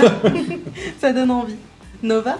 C'est vrai que pour le coup, j'ai pas eu la chance de visiter tant de musées ou avoir la connaissance de certains projets artistiques. Mais je me rappelle avoir fait, quand j'étais petite, une visite au camp d'Émile à Aix-en-Provence. Et ce qui m'avait énormément marqué, c'est qu'à l'époque, donc, il y avait les Allemands qui étaient dans ce camp de concentration. Et en fait, par exemple, la musique de Blanche-Neige a été créée là-bas. Parce qu'en fait, il y avait beaucoup de musiciens et beaucoup d'artistes qui ont fait des œuvres dans ce camp, dont par exemple la musique officielle de Blanche-Neige qui a été créée là-bas. Et en fait, c'est ça, je pense, qui m'a beaucoup marqué, c'est le fait que malgré tout ce qui se passait, il y avait encore des mouvements artistiques qui ont eu un succès fou après ce camp. Et c'est se dire que tout a démarré là, sous des planches, sous des 40-50 degrés, enfin, c'est horrible de se dire dans quelles conditions ils étaient et qu'il y ait des œuvres aussi magnifiques en fait qui en sont sorties. Donc voilà, c'est ce qui m'a le plus marqué. Ouais. C'est touchant. Voilà. Alors moi, c'est un tableau de Monet dont le nom m'échappe. Mais c'est pas les nymphéas. Voilà, les nymphéas, mais ça me revenait pas. Les nymphéas que j'avais vus au musée d'Orsay à Paris. Et là, pour le coup, je mets un petit taquet à De Vinci parce qu'il y avait la Joconde était là aussi. Et en fait, la Joconde, en vrai, c'est pas si ouf que ça. C'est plus ouf pour le pourtant, monde elle qui était fait la queue de vent pour le regarder. Et en fait, alors qu'elle était vraiment en plein milieu, exposée, tout ça. Puis après, je suis tombé sur les nymphéas là, de Monet. Et alors là, par contre, c'était incroyable parce qu'il y avait... il y a une lumière qui se dégage du tableau qui est vraiment assez ouf. Et je suis resté un bon moment à regarder ça parce que, bon, après, évidemment, la palette de couleurs, tout ça, mais c'est vraiment la lumière du tableau qui m'a vraiment laissé sur le cul, quoi. Alors, je n'ai jamais fait de musée ou quelconque exposition. Vraiment, je ne connais presque rien. Mais une amie à moi avait déjà fait une visite à un musée qui m'avait envoyé des photos. Et j'ai vécu le musée avec elle, du coup. Et je sais qu'il y a un tableau que j'aimerais extrêmement voir un jour, c'est le tableau de Lucifer. Voilà. Parce que c'est, je sais pas, j'ai un espèce de lien avec ce tableau, je sais pas d'où, comment. Mais ce tableau, pour moi, c'est le tableau que je veux voir en vrai, que je veux contempler de tout son âme. Parce que franchement, quand je l'ai vu en photo, juste en photo, c'était pour moi... un déclic en mode j'ai envie de le voir. En fait, il était magnifique et je trouve que les émotions sont bien représentées dedans. Pour moi, voilà, c'est le tableau que j'aimerais voir un jour. Ok, des réponses très variées. Alors moi, pour le coup, rien qui me vient. J'ai déjà tout vu. Absolument pas. Non, mais après, sans musée, tu sais, comme tu disais, regarde par exemple l'œuvre de street art que tu as vue, c'est celle qui c'est la Marie-Hélène Nonron qui t'a parlé. On va dire que le street art, c'est du musée à ciel ouvert. Oui. Après, ça devait être un sacré... C'est pas faux. Ça devait être un sacré projet artistique, cette Marilyn, justement, parce qu'elle est grande. Hein. Ouais, elle est hyper grande. Et puis, franchement, pour moi, c'est vraiment un des symboles de Cannes, en fait. Cannes sans, j'ai du mal à imaginer. Franchement, je suis parce que je suis bien partie à Cannes et franchement, j'ai jamais vu. Et tu vois, dans les trucs que j'aimerais voir, par contre, c'est les statues des géants près de Florence, là. Oui. Où on a... un énorme géant barbu qui sort de terre. Après, il y a un autre endroit où, en fait, mais la main doit faire genre 10 mètres, en fait. Et t'as que les doigts comme si ça sortait de terre, tu vois. Par exemple, ce genre de choses, ça, c'est vraiment magnifique, quoi. Et ça, j'aimerais beaucoup y aller, ouais. C'est vrai que ça doit être quelque chose à voir, hein. Franchement, impressionnant. Pour ma part, hein, je vais encore sortir le musée militaire du 14e Grima. Parce que c'est un des seuls musées que j'y retourne vraiment souvent parce que j'adore. Et en fait, tous les tableaux qui sont là-bas, parce qu'il y en a plusieurs qui ont été faits par des vrais artistes, et pour le coup, tous les tableaux parlent, ils racontent un peu l'histoire justement de la Première Guerre mondiale et de la Seconde également. Donc c'est ce qui me parle le plus, un peu. Okay. Du coup, le prochain emoji. Let's go.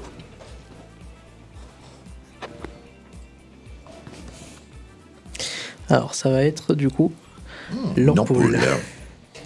Alors, avez-vous une technique ou un style artistique que vous aimeriez expérimenter, mais que vous n'avez pas encore eu l'occasion de tester? Il y en a plein, mais il y en a un où j'ai jamais osé me lancer encore, parce que j'ai l'impression que c'est fastidieux et compliqué, c'est la peinture à l'huile. J'en ai une fascination. J'ai une fascination pour le rendu qu'il est possible d'avoir. Mais j'ai une flip totale de me lancer. C'est compréhensible. C'est voilà, c'est bon, après c'est de toute façon les techniques, enfin tous les peintures, mais en plus moi qui adore la peinture classique, en général c'est quand même beaucoup de l'huile. Après aussi, faut pas se leurrer, je ne trouve pas assez le temps de le faire. Mais ouais, c'est vraiment quelque chose que j'aimerais beaucoup essayer. En plus, j'ai quelques amis aussi qui font de l'illustration et qui font des tableaux incroyables comme ça. Et je me dis quand même, moi, je vais pas sans espérer avoir leur niveau, c'est pas la question. Mais j'aimerais juste, en effet, essayer de voir, parce que tout le monde dit que c'est un médium qui est pas forcément facile à appréhender, mais qui permet d'avoir énormément d'effets. Donc Alexis, je sais que lui, il a déjà testé. Ouais, du coup, c'est hyper technique quand même. Mais voilà, c'est comme l'aquarelle, c'est des choses qui sont passionnantes, mais qui demandent quand même une certaine technique. C'est vrai que moi je suis plutôt axée sur globalement le dessin et du coup l'aquarelle. Mais c'est vrai que si je devais partir à l'opposé j'aimerais trop tester une technique que je trouve magnifique japonaise. C'est cette technique où on reconsolide les vases avec l'or. Et ça, je trouve ça magnifique. Et j'imagine trop une manière de pouvoir même revisiter ça. L'art de toute façon c'est infini, hein, mais ça c'est une technique que je trouve super sympa. Ouais. Mais moi, je ferais bien de l'humour en BD.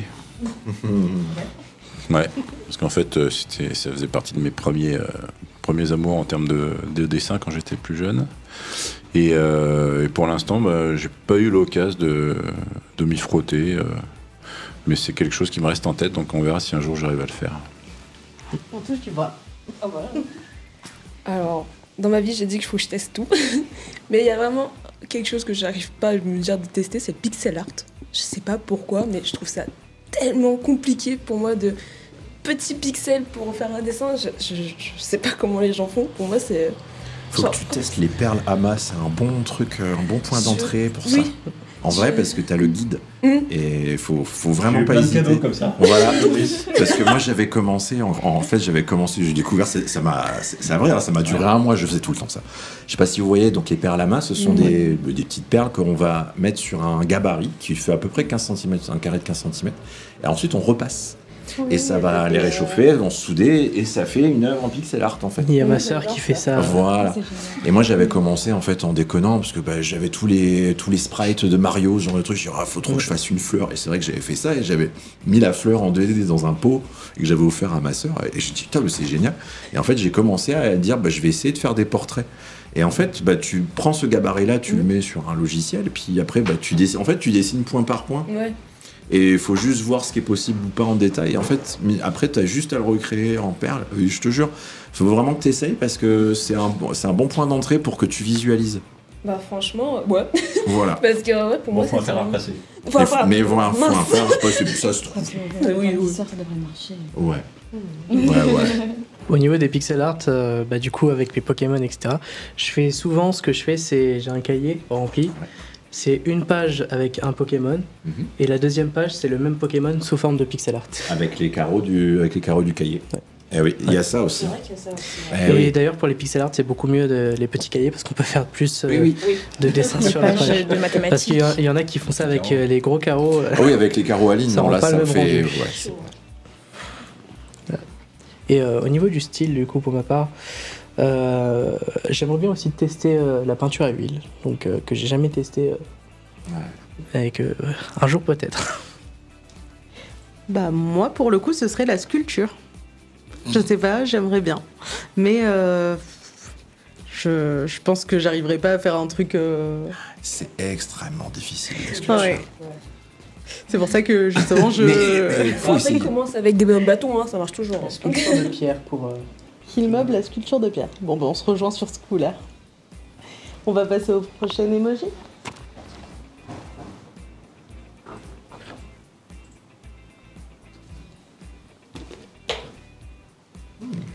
Alors, l'arc-en-ciel. Et la question associée est: quel est le choix de couleur ou la palette que vous trouvez la plus inspirante? Une liste. D'accord. Non, malheureusement, j'ai pas. Moi, il n'y en a pas, mais par contre, j'aime bien fonctionner en camailleux. Ouais, j'allais dire, en effet, j'ai pas une couleur plus qui me viendrait, mais je vais faire une réponse qui va se rapprocher, je pense, d'Alexis, c'est en effet de travailler dans des ambiances de couleurs. C'est-à-dire d'avoir par exemple, sur une scène de nuit, tu vas prendre une dominante bleue. Sur une scène où en plus, c'est par rapport aux émotions que tu veux faire. Je parle en BD, mais même sur une illustration, ça marche. Si tu fais quelque chose de très très rouge, tu vas avoir peut-être, ça va être la couleur qui va exprimer les émotions. Et en fait, c'est ça. Donc, je pense que c'est selon ce qui est raconté dans une image ou dans une scène, en fait, le code couleur va être différent. Et c'est assez étonnant d'essayer de trouver, par exemple, quand tu vois, t'as un pull rose, mais comment je vais retranscrire ton pull rose dans une ambiance bleue ou verte? Et du coup, ça va être qu'est-ce que je vais devoir trouver comme couleur pour intégrer ce rose dans une ambiance, dans une dominante de couleur. Il y a l'idée, c'est vrai, quand on fait, nous, par rapport à notre média, par rapport à la bande dessinée, surtout quand on fait, nous, la BD en couleur, en franco-belge, c'est très facile. Tu mets l'album assez loin et tu vas regarder s'il y a une dominante de couleur qui se dégage de ta page.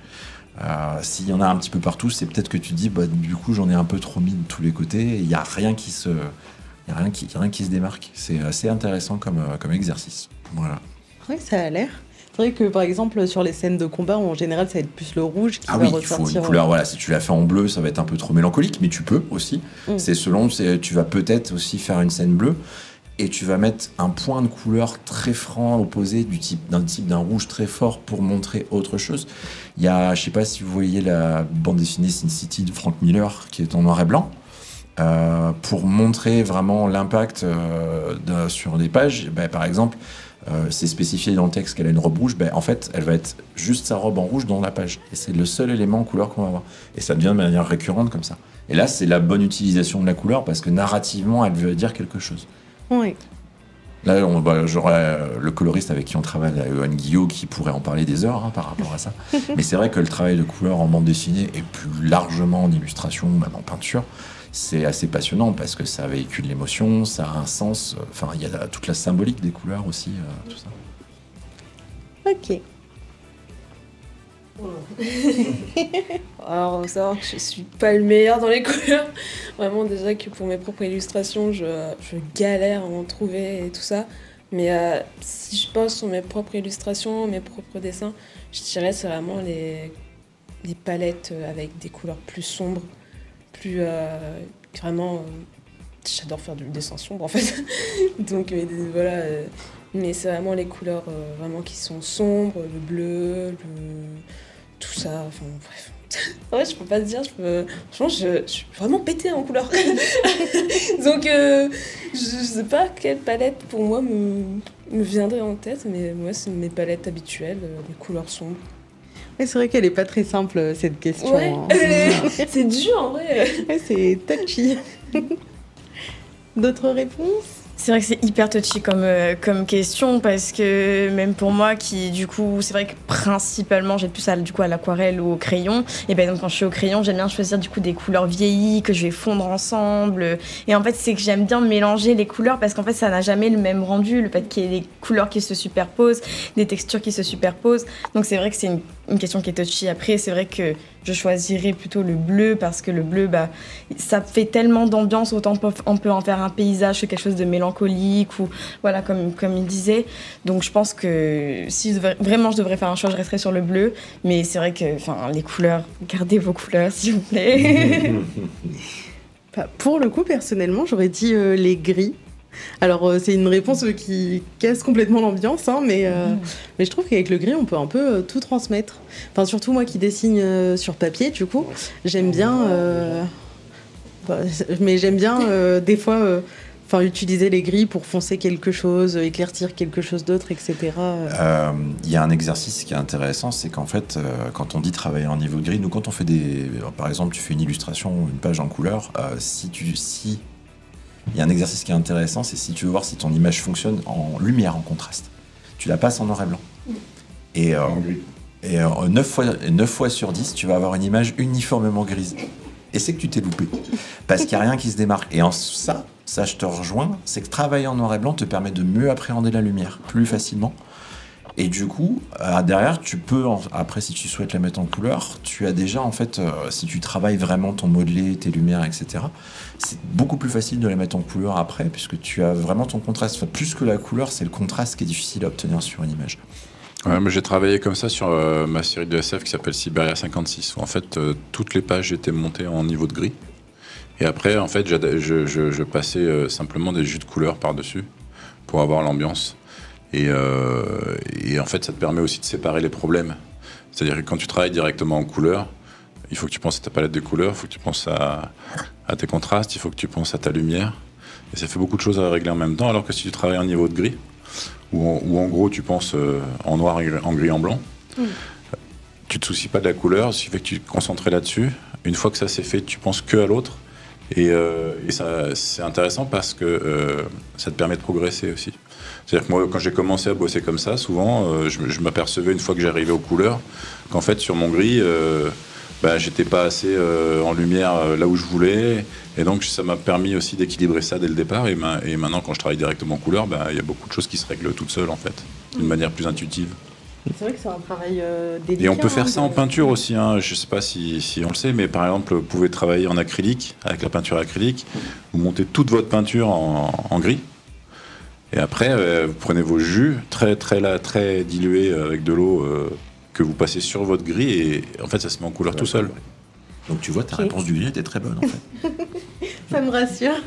Pour ma part, le choix de palette de couleurs du coup que je préfère, c'est tout ce qui est couleur crépusculaire. Je sais pas vraiment si on peut dire comme ça, tout ce qui est un peu couleur sombre, mais vraiment crépusculaire. Qui sont passés un petit peu où il y a une forte valeur de noir en fait dans la couleur. Ça c'est un peu impossible. C'est un peu ce que tu disais, toi finalement.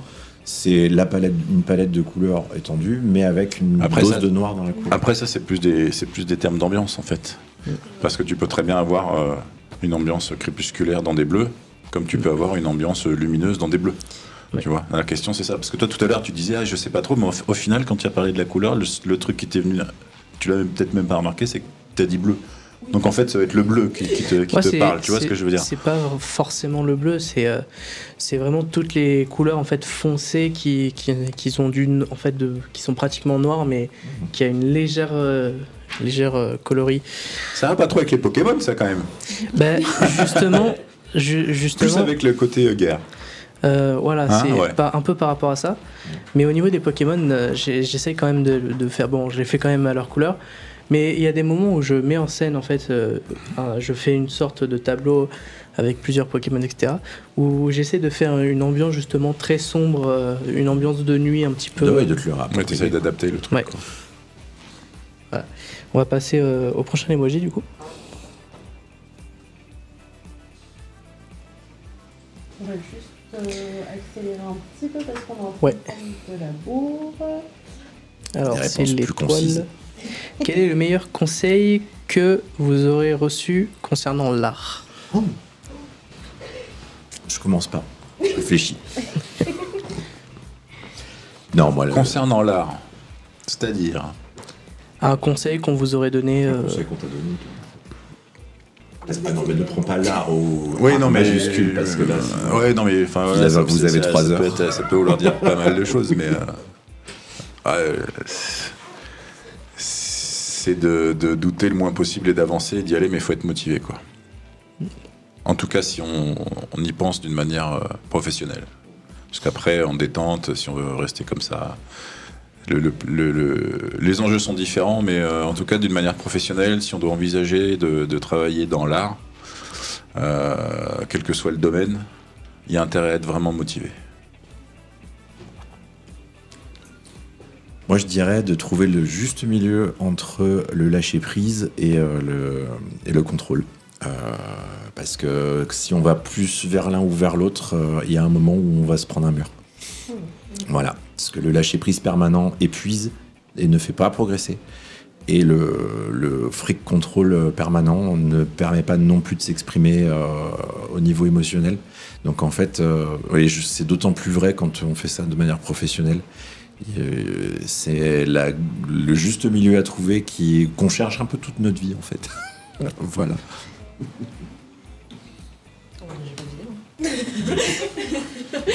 Je me suis dit, je regardais si l'un de vous était prêt, mais... Ah oui, non, j'ai pas de gens qui me soutiennent. Non, je déconne.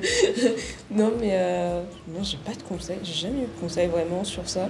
Je me conseille moi-même. T'as pas donné de conseils quand t'es venu en stage? Non. C'était les pires en fait. Ceci est faux. Oui, Je précise. Ils étaient super. Non, ils me séquestraient. Moi, je suis restée chez eux en fait. Non, mais. Ceci est sur internet, attention à ce que tu dis. Oui. C'est faux. On est en direct. Mais, Un conseil pour dessiner des humains réalistes au style animé. Oh, bah ça c'est simple. Le meilleur conseil que je peux donner pour du dessin, c'est, je prends mon exemple personnel, c'est soyez curieux et recopiez, jusqu'à ce que vous ayez compris. Ouais. Et une fois que vous aurez compris, bah vous recopiez autre chose dans un autre style. Bah, recopier, ça veut dire aussi recopier la réalité. Hein. C'est, tu vois, là, Et par exemple, on est recopier assis, la on peut réalité. dessiner tout ce qu'on voit. Parce qu'en fait, même quand on regarde un meuble et qu'on dessine un meuble, en fait, quelque part, on apprend aussi à dessiner des humains. Parce qu'il y a une structure, il y a des rendus, il y a plein de choses comme ça. Mais après, des humains réalistes ou style anime, ouais, c'est les deux opposés. Mais le seul vrai conseil, c'est de dessiner. Et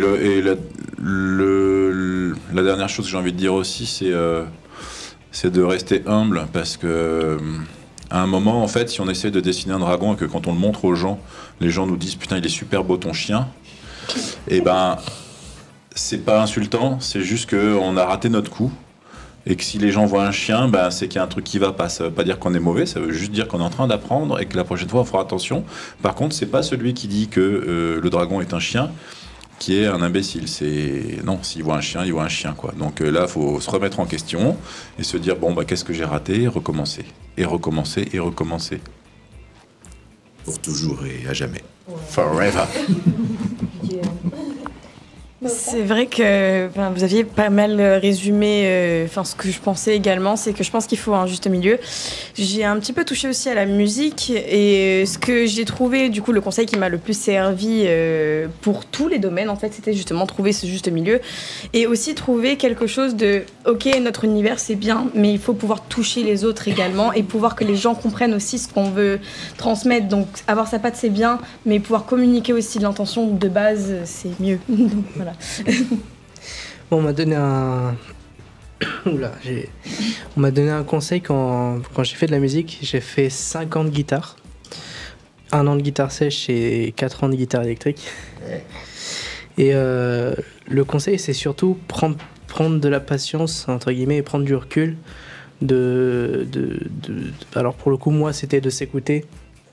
Dans le sens où, pas vraiment de jouer et après réécouter, mais plus de s'écouter en mode qu'est-ce que je suis capable de faire et si je suis pas capable de faire quelque chose, qu'est-ce que je peux faire pour en être capable. Exactement. Moi de mon côté c'était d'être moins dur avec moi-même, parce que c'est vrai que des fois quand on a un gros raté ça donne envie de tout abandonner, mais il faut pas. Là-dessus, Disons que voilà, c'est toujours pareil, il faut savoir être exigeant avec soi-même et savoir se valider.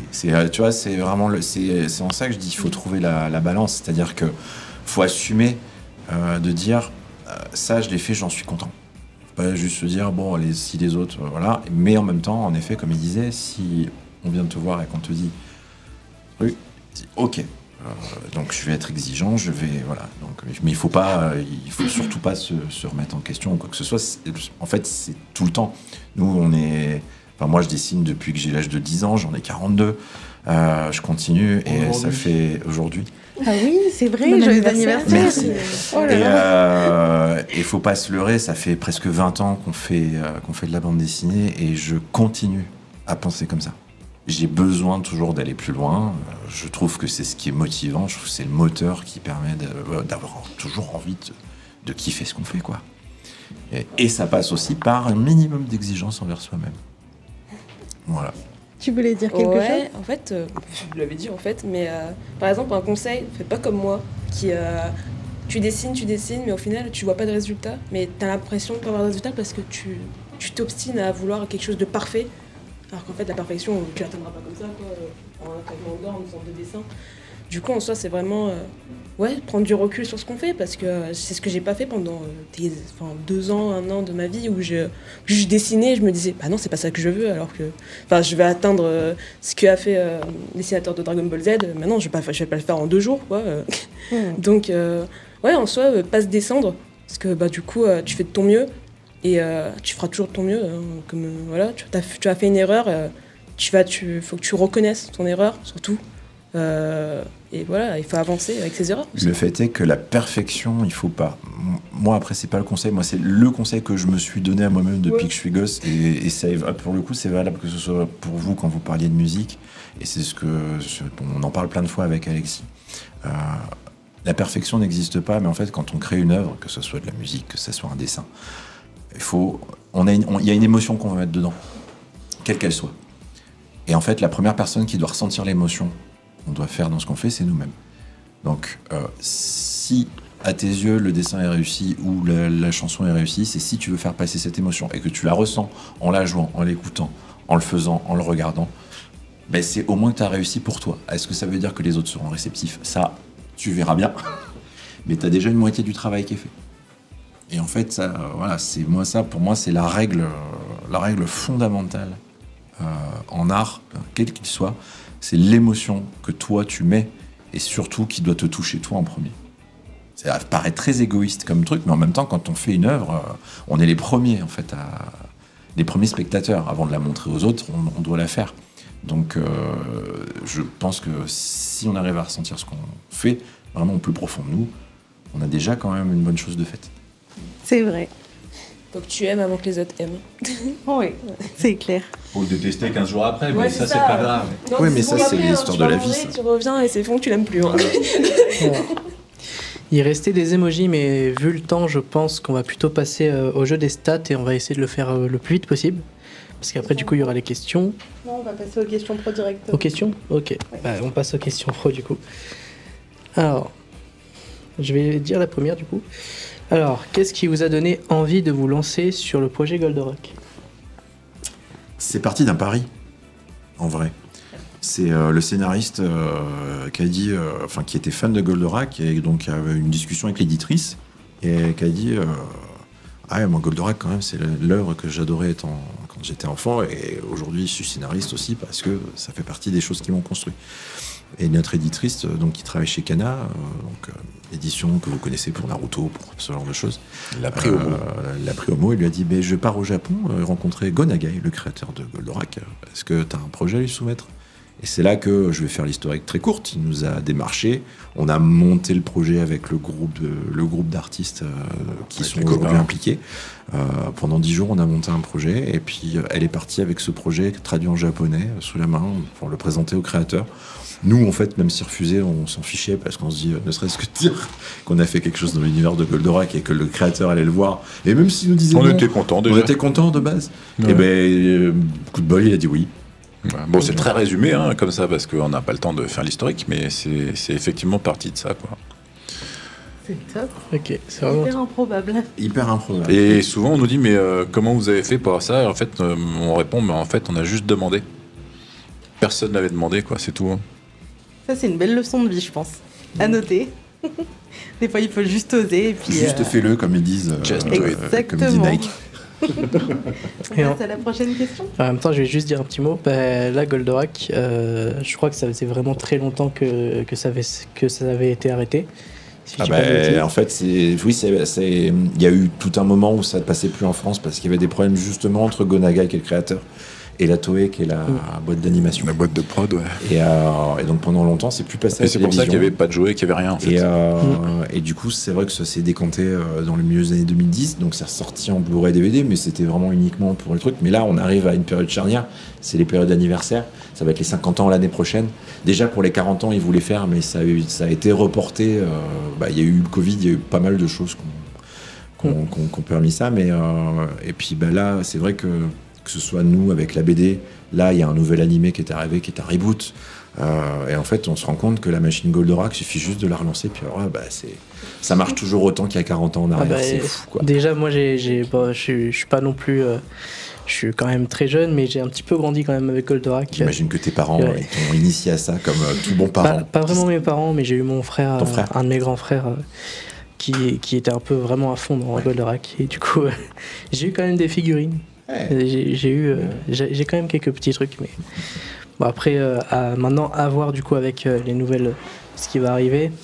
Et après le problème c'est que j'ai un peu le problème avec les anciens animés et dessins animés et mangas ou autres, que il y a beaucoup de choses qui ont mal vieilli, je pense. Alors Goldorak pour le coup non. Oui, si, Goldorak aussi, mais c'est celui qui a le moins subi parce qu'il a quelques qualités très fortes qui font oublier le reste en fait. Et c'est surtout qu'il était très en avance sur son temps. Ouais, et puis de toute façon d'un point de vue animation, l'aspect technologique a tellement évolué que c'est incomparable, c'est vrai.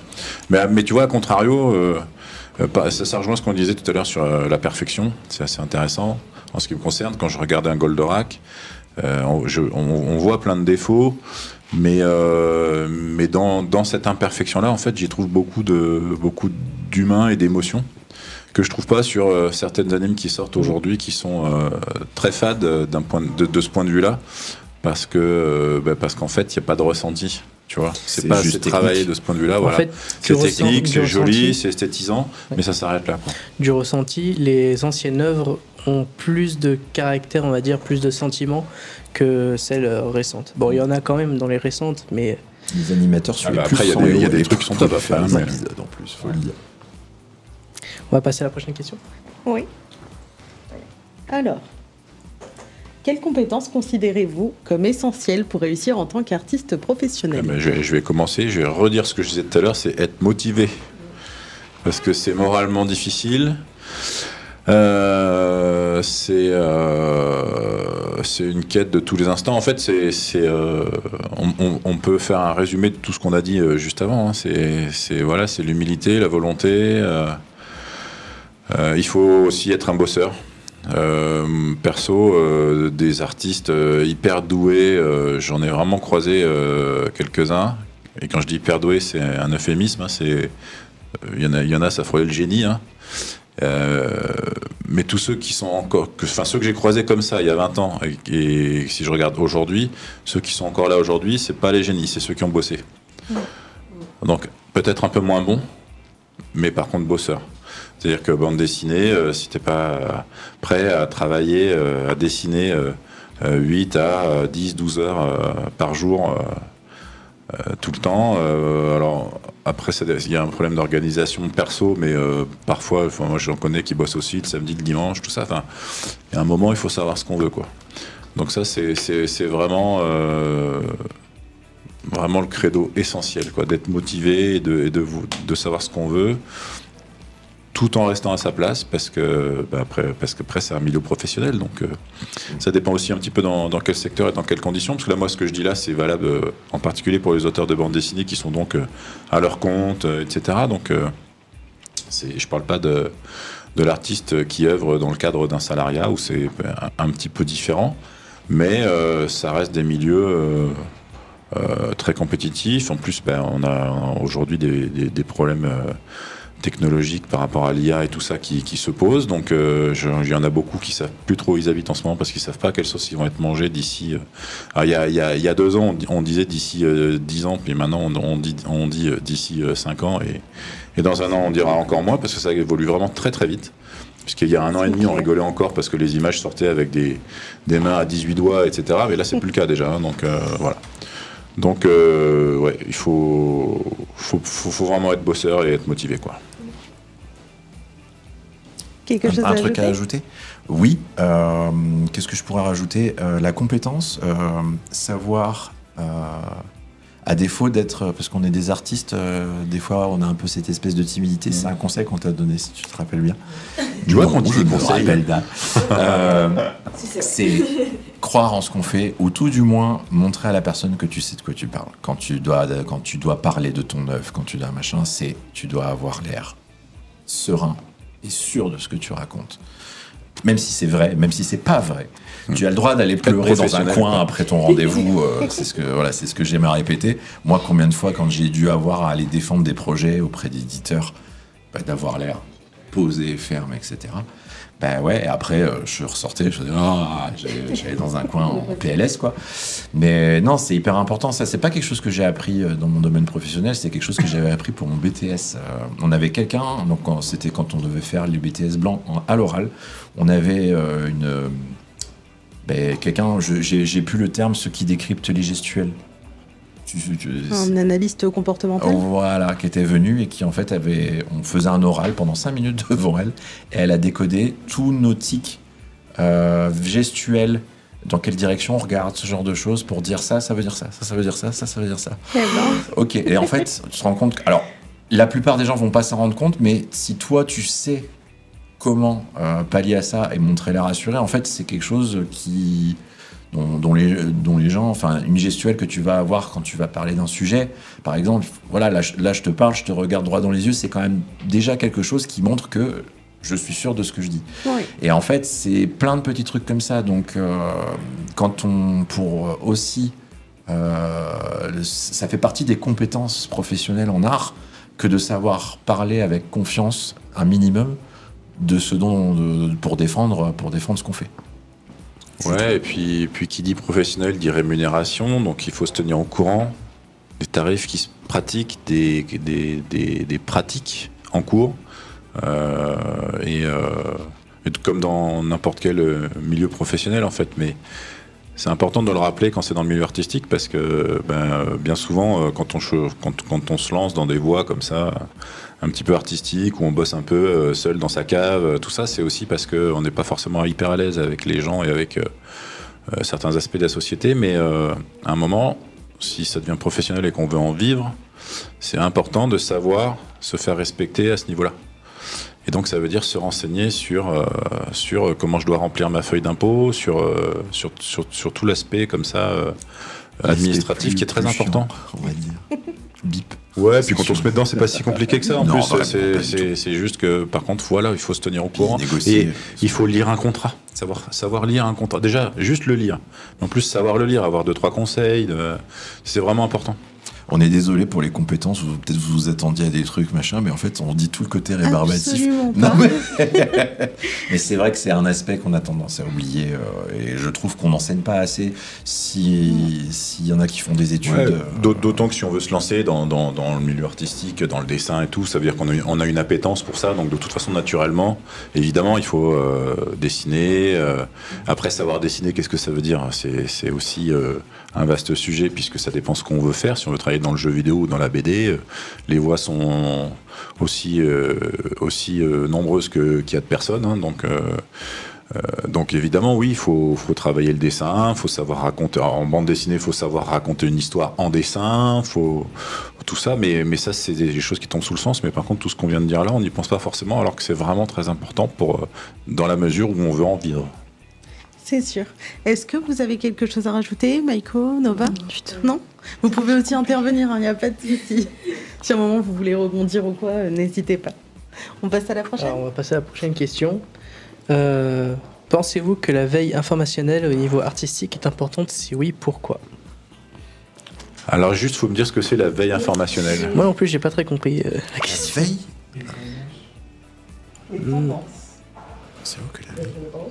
La veille, ça veut dire les tendances du moment plutôt. De prendre l'information des tendances du moment. Je pense que pour moi non. C'est pas forcément important. Après, c'est pareil, ça dépend ce qu'on veut faire, ça dépend dans quel mouvement on s'inscrit sur le plan artistique.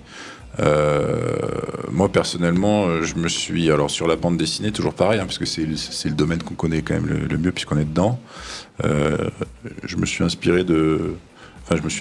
tenu au courant de beaucoup de tendances graphiques, de différents auteurs variés, mais je me suis jamais laissé porter par ça.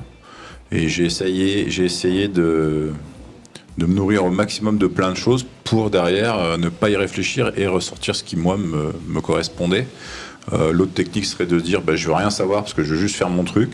ça marche aussi. Je pense que c'est une question de caractère, mais alors après oui, ça reste important, je pense parce qu'on évolue dans le monde et que donc c'est bien de se tenir au courant de certaines choses, mais est-ce que c'est par contre important, veut pas dire essentiel par contre, voilà. On me demande une question dans le chat, où est dispo la BD Goldorak? Partout où on vend des livres. Voilà, dans toutes les bonnes librairies. Ok. On peut faire peut-être, vu l'heure, on a le temps de 2 questions. Ouais. Je te laisse. Là, il va nous rester 6 minutes. Alors, on va prendre la 4 et la 7, je pense. Donc, question numéro 4. Où puisez-vous vos inspirations pour la création de vos personnages? Oui, je te sens. Bah oui, Ils sont motivés, là. Ouais, oui. Dès qu'on parle de personnages, je suis à fond. Dans tout. Mes personnages, la plupart du temps, ils viennent, comme j'ai dit tout à l'heure, des dieux grecs. Voilà, j'ai vraiment un faible pour les dieux, toutes sortes de dieux.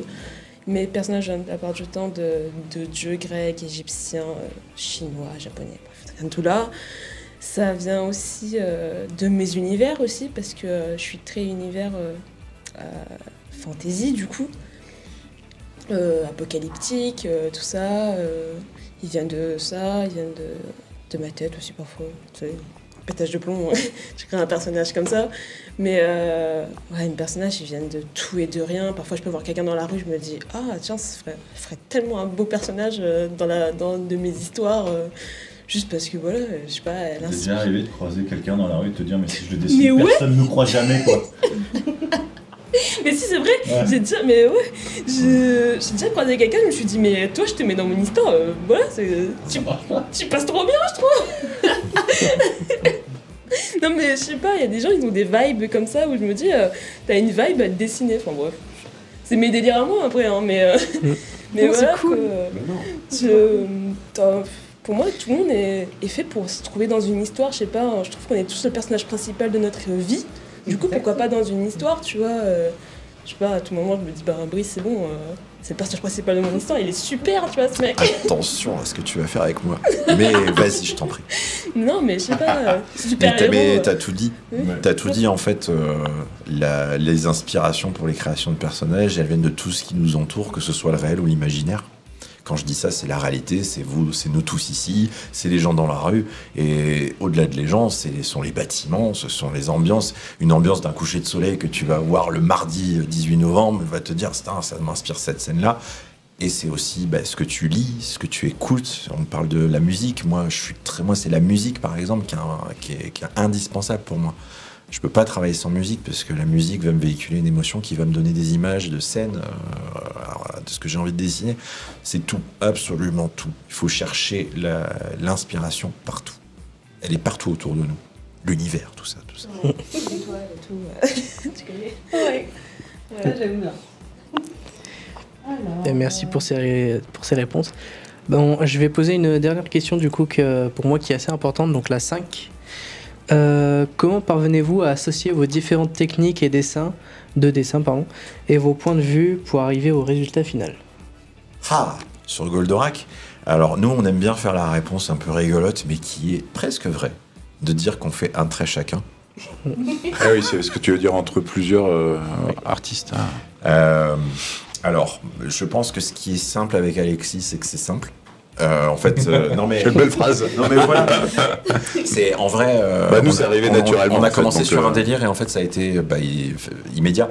Mais je pense parce que on a naturellement une curiosité pour les styles de dessin qui est la même. On a des accointances graphiques, mais en même temps, on a une grosse complémentarité, tout du moins à l'époque, et aujourd'hui ça a tendance à moins se voir, mais on avait une grosse complémentarité, c'est-à-dire qu'il comblait les lacunes que j'avais, je comblais les lacunes qu'il avait. Donc je pense que le mariage a été assez simple. Goldorak, ça a été autre chose quand il a fallu inclure le troisième dessinateur, donc Denis, où là, c'était, voilà, il a fallu... trouver le bon réglage. Trouver le bon réglage. Encore une fois, je parlais de balance tout à l'heure, c'est savoir s'oublier et s'imposer à la fois. Après, la première chose quand même qui est essentielle à ça, c'est que on met son ego dans sa poche. Ouais. Et ça rejoint, quand on parlait un peu de rester humble par rapport à son travail, aux réactions des gens, tout ça, c'est ça qui permet de progresser, etc. Et le travail, donc au début, quand on commence à dessiner à deux, c'était vraiment génial parce que, pour le coup, quand on file un croquis qui n'est pas tout à fait terminé, on a une idée, nous, là derrière, et que le pote le termine, et en fait, il le termine d'une manière où on n'y a pas pensé. Et c'est à partir de là où on commence à progresser, parce qu'en fait, on s'ouvre l'esprit, et on se dit, oui, putain, j'aurais pas pensé à ça. Puis finalement, ça revient, donc on pense à autre chose, auquel on n'aurait peut-être pas pensé tout seul, et on continue le dessin, et on s'arrête quand on estime qu'on est tous les deux contents. Quand c'était Goldorak, c'était tous les 5, parce qu'on était 5 auteurs, donc on voulait que tout le monde soit content. Et donc c'était plus long et tout ça, mais par contre, qu'est-ce que ça a été riche d'enseignement, quoi. C'est vraiment... moi, je conseille à tout le monde de le faire, mais par contre, il faut vraiment... déjà, faites-le avec des amis. Ouais, faites-le avec des gens que vous connaissez. Ouais, déjà. Non, et encore oui et non, quelque part, parce qu'à la limite, c'est vraiment... c'est vraiment juste de se dire à un moment, de le faire pour l'exercice et ce que ça peut nous apporter. Donc, après, quand on le fait comme ça professionnellement et on bosse sur un bouquin, si on parle de Goldorak, on a dessiné dessus pendant 3 ans presque. Donc 3 ans, évidemment, il faut bien s'entendre et tout ça, sinon c'est un enfer. Mais c'est vraiment génial parce que chacun apporte sa petite pierre à l'édifice. À la fin, tout le monde est... Enfin, pour nous, en tout cas, à la fin, tout le monde est content. Et le résultat est étonnant, chouette, parce qu'en effet, tu vas pas avoir... Enfin, si c'est réussi, en tout cas, c'est pas le style plus de l'un ou de l'autre qui va émerger, c'est quelque chose de nouveau. Et c'est ça qui est génial par rapport à Goldorak, c'est que pour les 3 qu'on était au dessin, nos proches, par exemple, mes proches ont dit ouais, quand même, on voit quand même que c'est ta patte qui ressort. Sauf qu'Alexis a eu exactement le même discours et Denis, l'autre dessinateur, avec l'autre discours. Donc en fait, on a réussi à faire que dans ce qu'on a fait, transparaissent tous nos styles à tranche égale, parce que tout le monde a décrété que ouais, non, quand même, c'est ton style qui se démarque le plus. Au point même, et ça c'est la petite anecdote rigolote, que on a eu des trucs du type, quand on bossait sur les pages, ah regarde là, t'as vu ton visage de machin, tu l'as raté. Non mais c'est toi qui l'as fait celui-là. Ah c'est vrai. Voilà. Pour dire qu'on avait oublié, on oubliait même ce qu'on avait fait. Faut pas dessiner à plusieurs pour s'autosatisfaire, ça marchera pas. Si on veut s'autosatisfaire, on se fait ses petits dessins dans son coin, et puis voilà quoi. Eh ben, je pense qu'on va terminer sur ces belles paroles. Donc, merci beaucoup à vous tous d'être venus. C'était vraiment génial. Avec plaisir. Avec plaisir. Trop enrichissant. Où est-ce qu'on pourra vous retrouver prochainement ? Un projet peut-être ? Alors, qu'est-ce que... Dans le coin, non. Mais après, moi, il va y avoir beaucoup de festivals. Après, avec Alexis... Enfin, non, peut-être pas. Toi, tu dédicaces pas je serai en dédicace, parce que là, j'ai une actualité, une sortie de Bombix, tome 2, série de science-fiction, où je suis co-dessinateur, donc encore une fois, on expliquait avec un autre copain qui s'appelle Ronan Tollouat. Et donc je serai en dédicace à Cap 3000 et à Antibes, à la librairie Dernier Rempart à Antibes et librairie du Cap à Cap 3000, mi-décembre pour ça. En tout cas, c'est les actualités locales. Ok. Voilà. Parfait. Ouais, non, moi localement, j'ai rien de prévu parce que je fais de moins en moins de dédicaces. Par contre, en termes de boulot, j'ai sorti l'été dernier un album dans la série Orques et Gobelins, et là je suis en train d'en refaire un. Je m'occupe aussi de Bombix parce que je fais la direction artistique là-dessus, et Brice et moi on se fait un petit projet tous les deux, mais pour l'instant c'est chut entre nous. Pas de marque. Très bien. Ok. Mais écoutez, merci de vous, merci pour vous être déplacés. Et malheureusement, Killmob, on ne pourra pas rester 1 heure de plus. C'est vrai que ça serait bien, parce que ça serait bien, mais donc voilà. On revient. Le prochain, surtout ne quittez pas, parce qu'il y a le prochain live de la ML04, si je ne me trompe pas, sur League of Legends. Donc, à plus tout le monde. Ciao, ciao.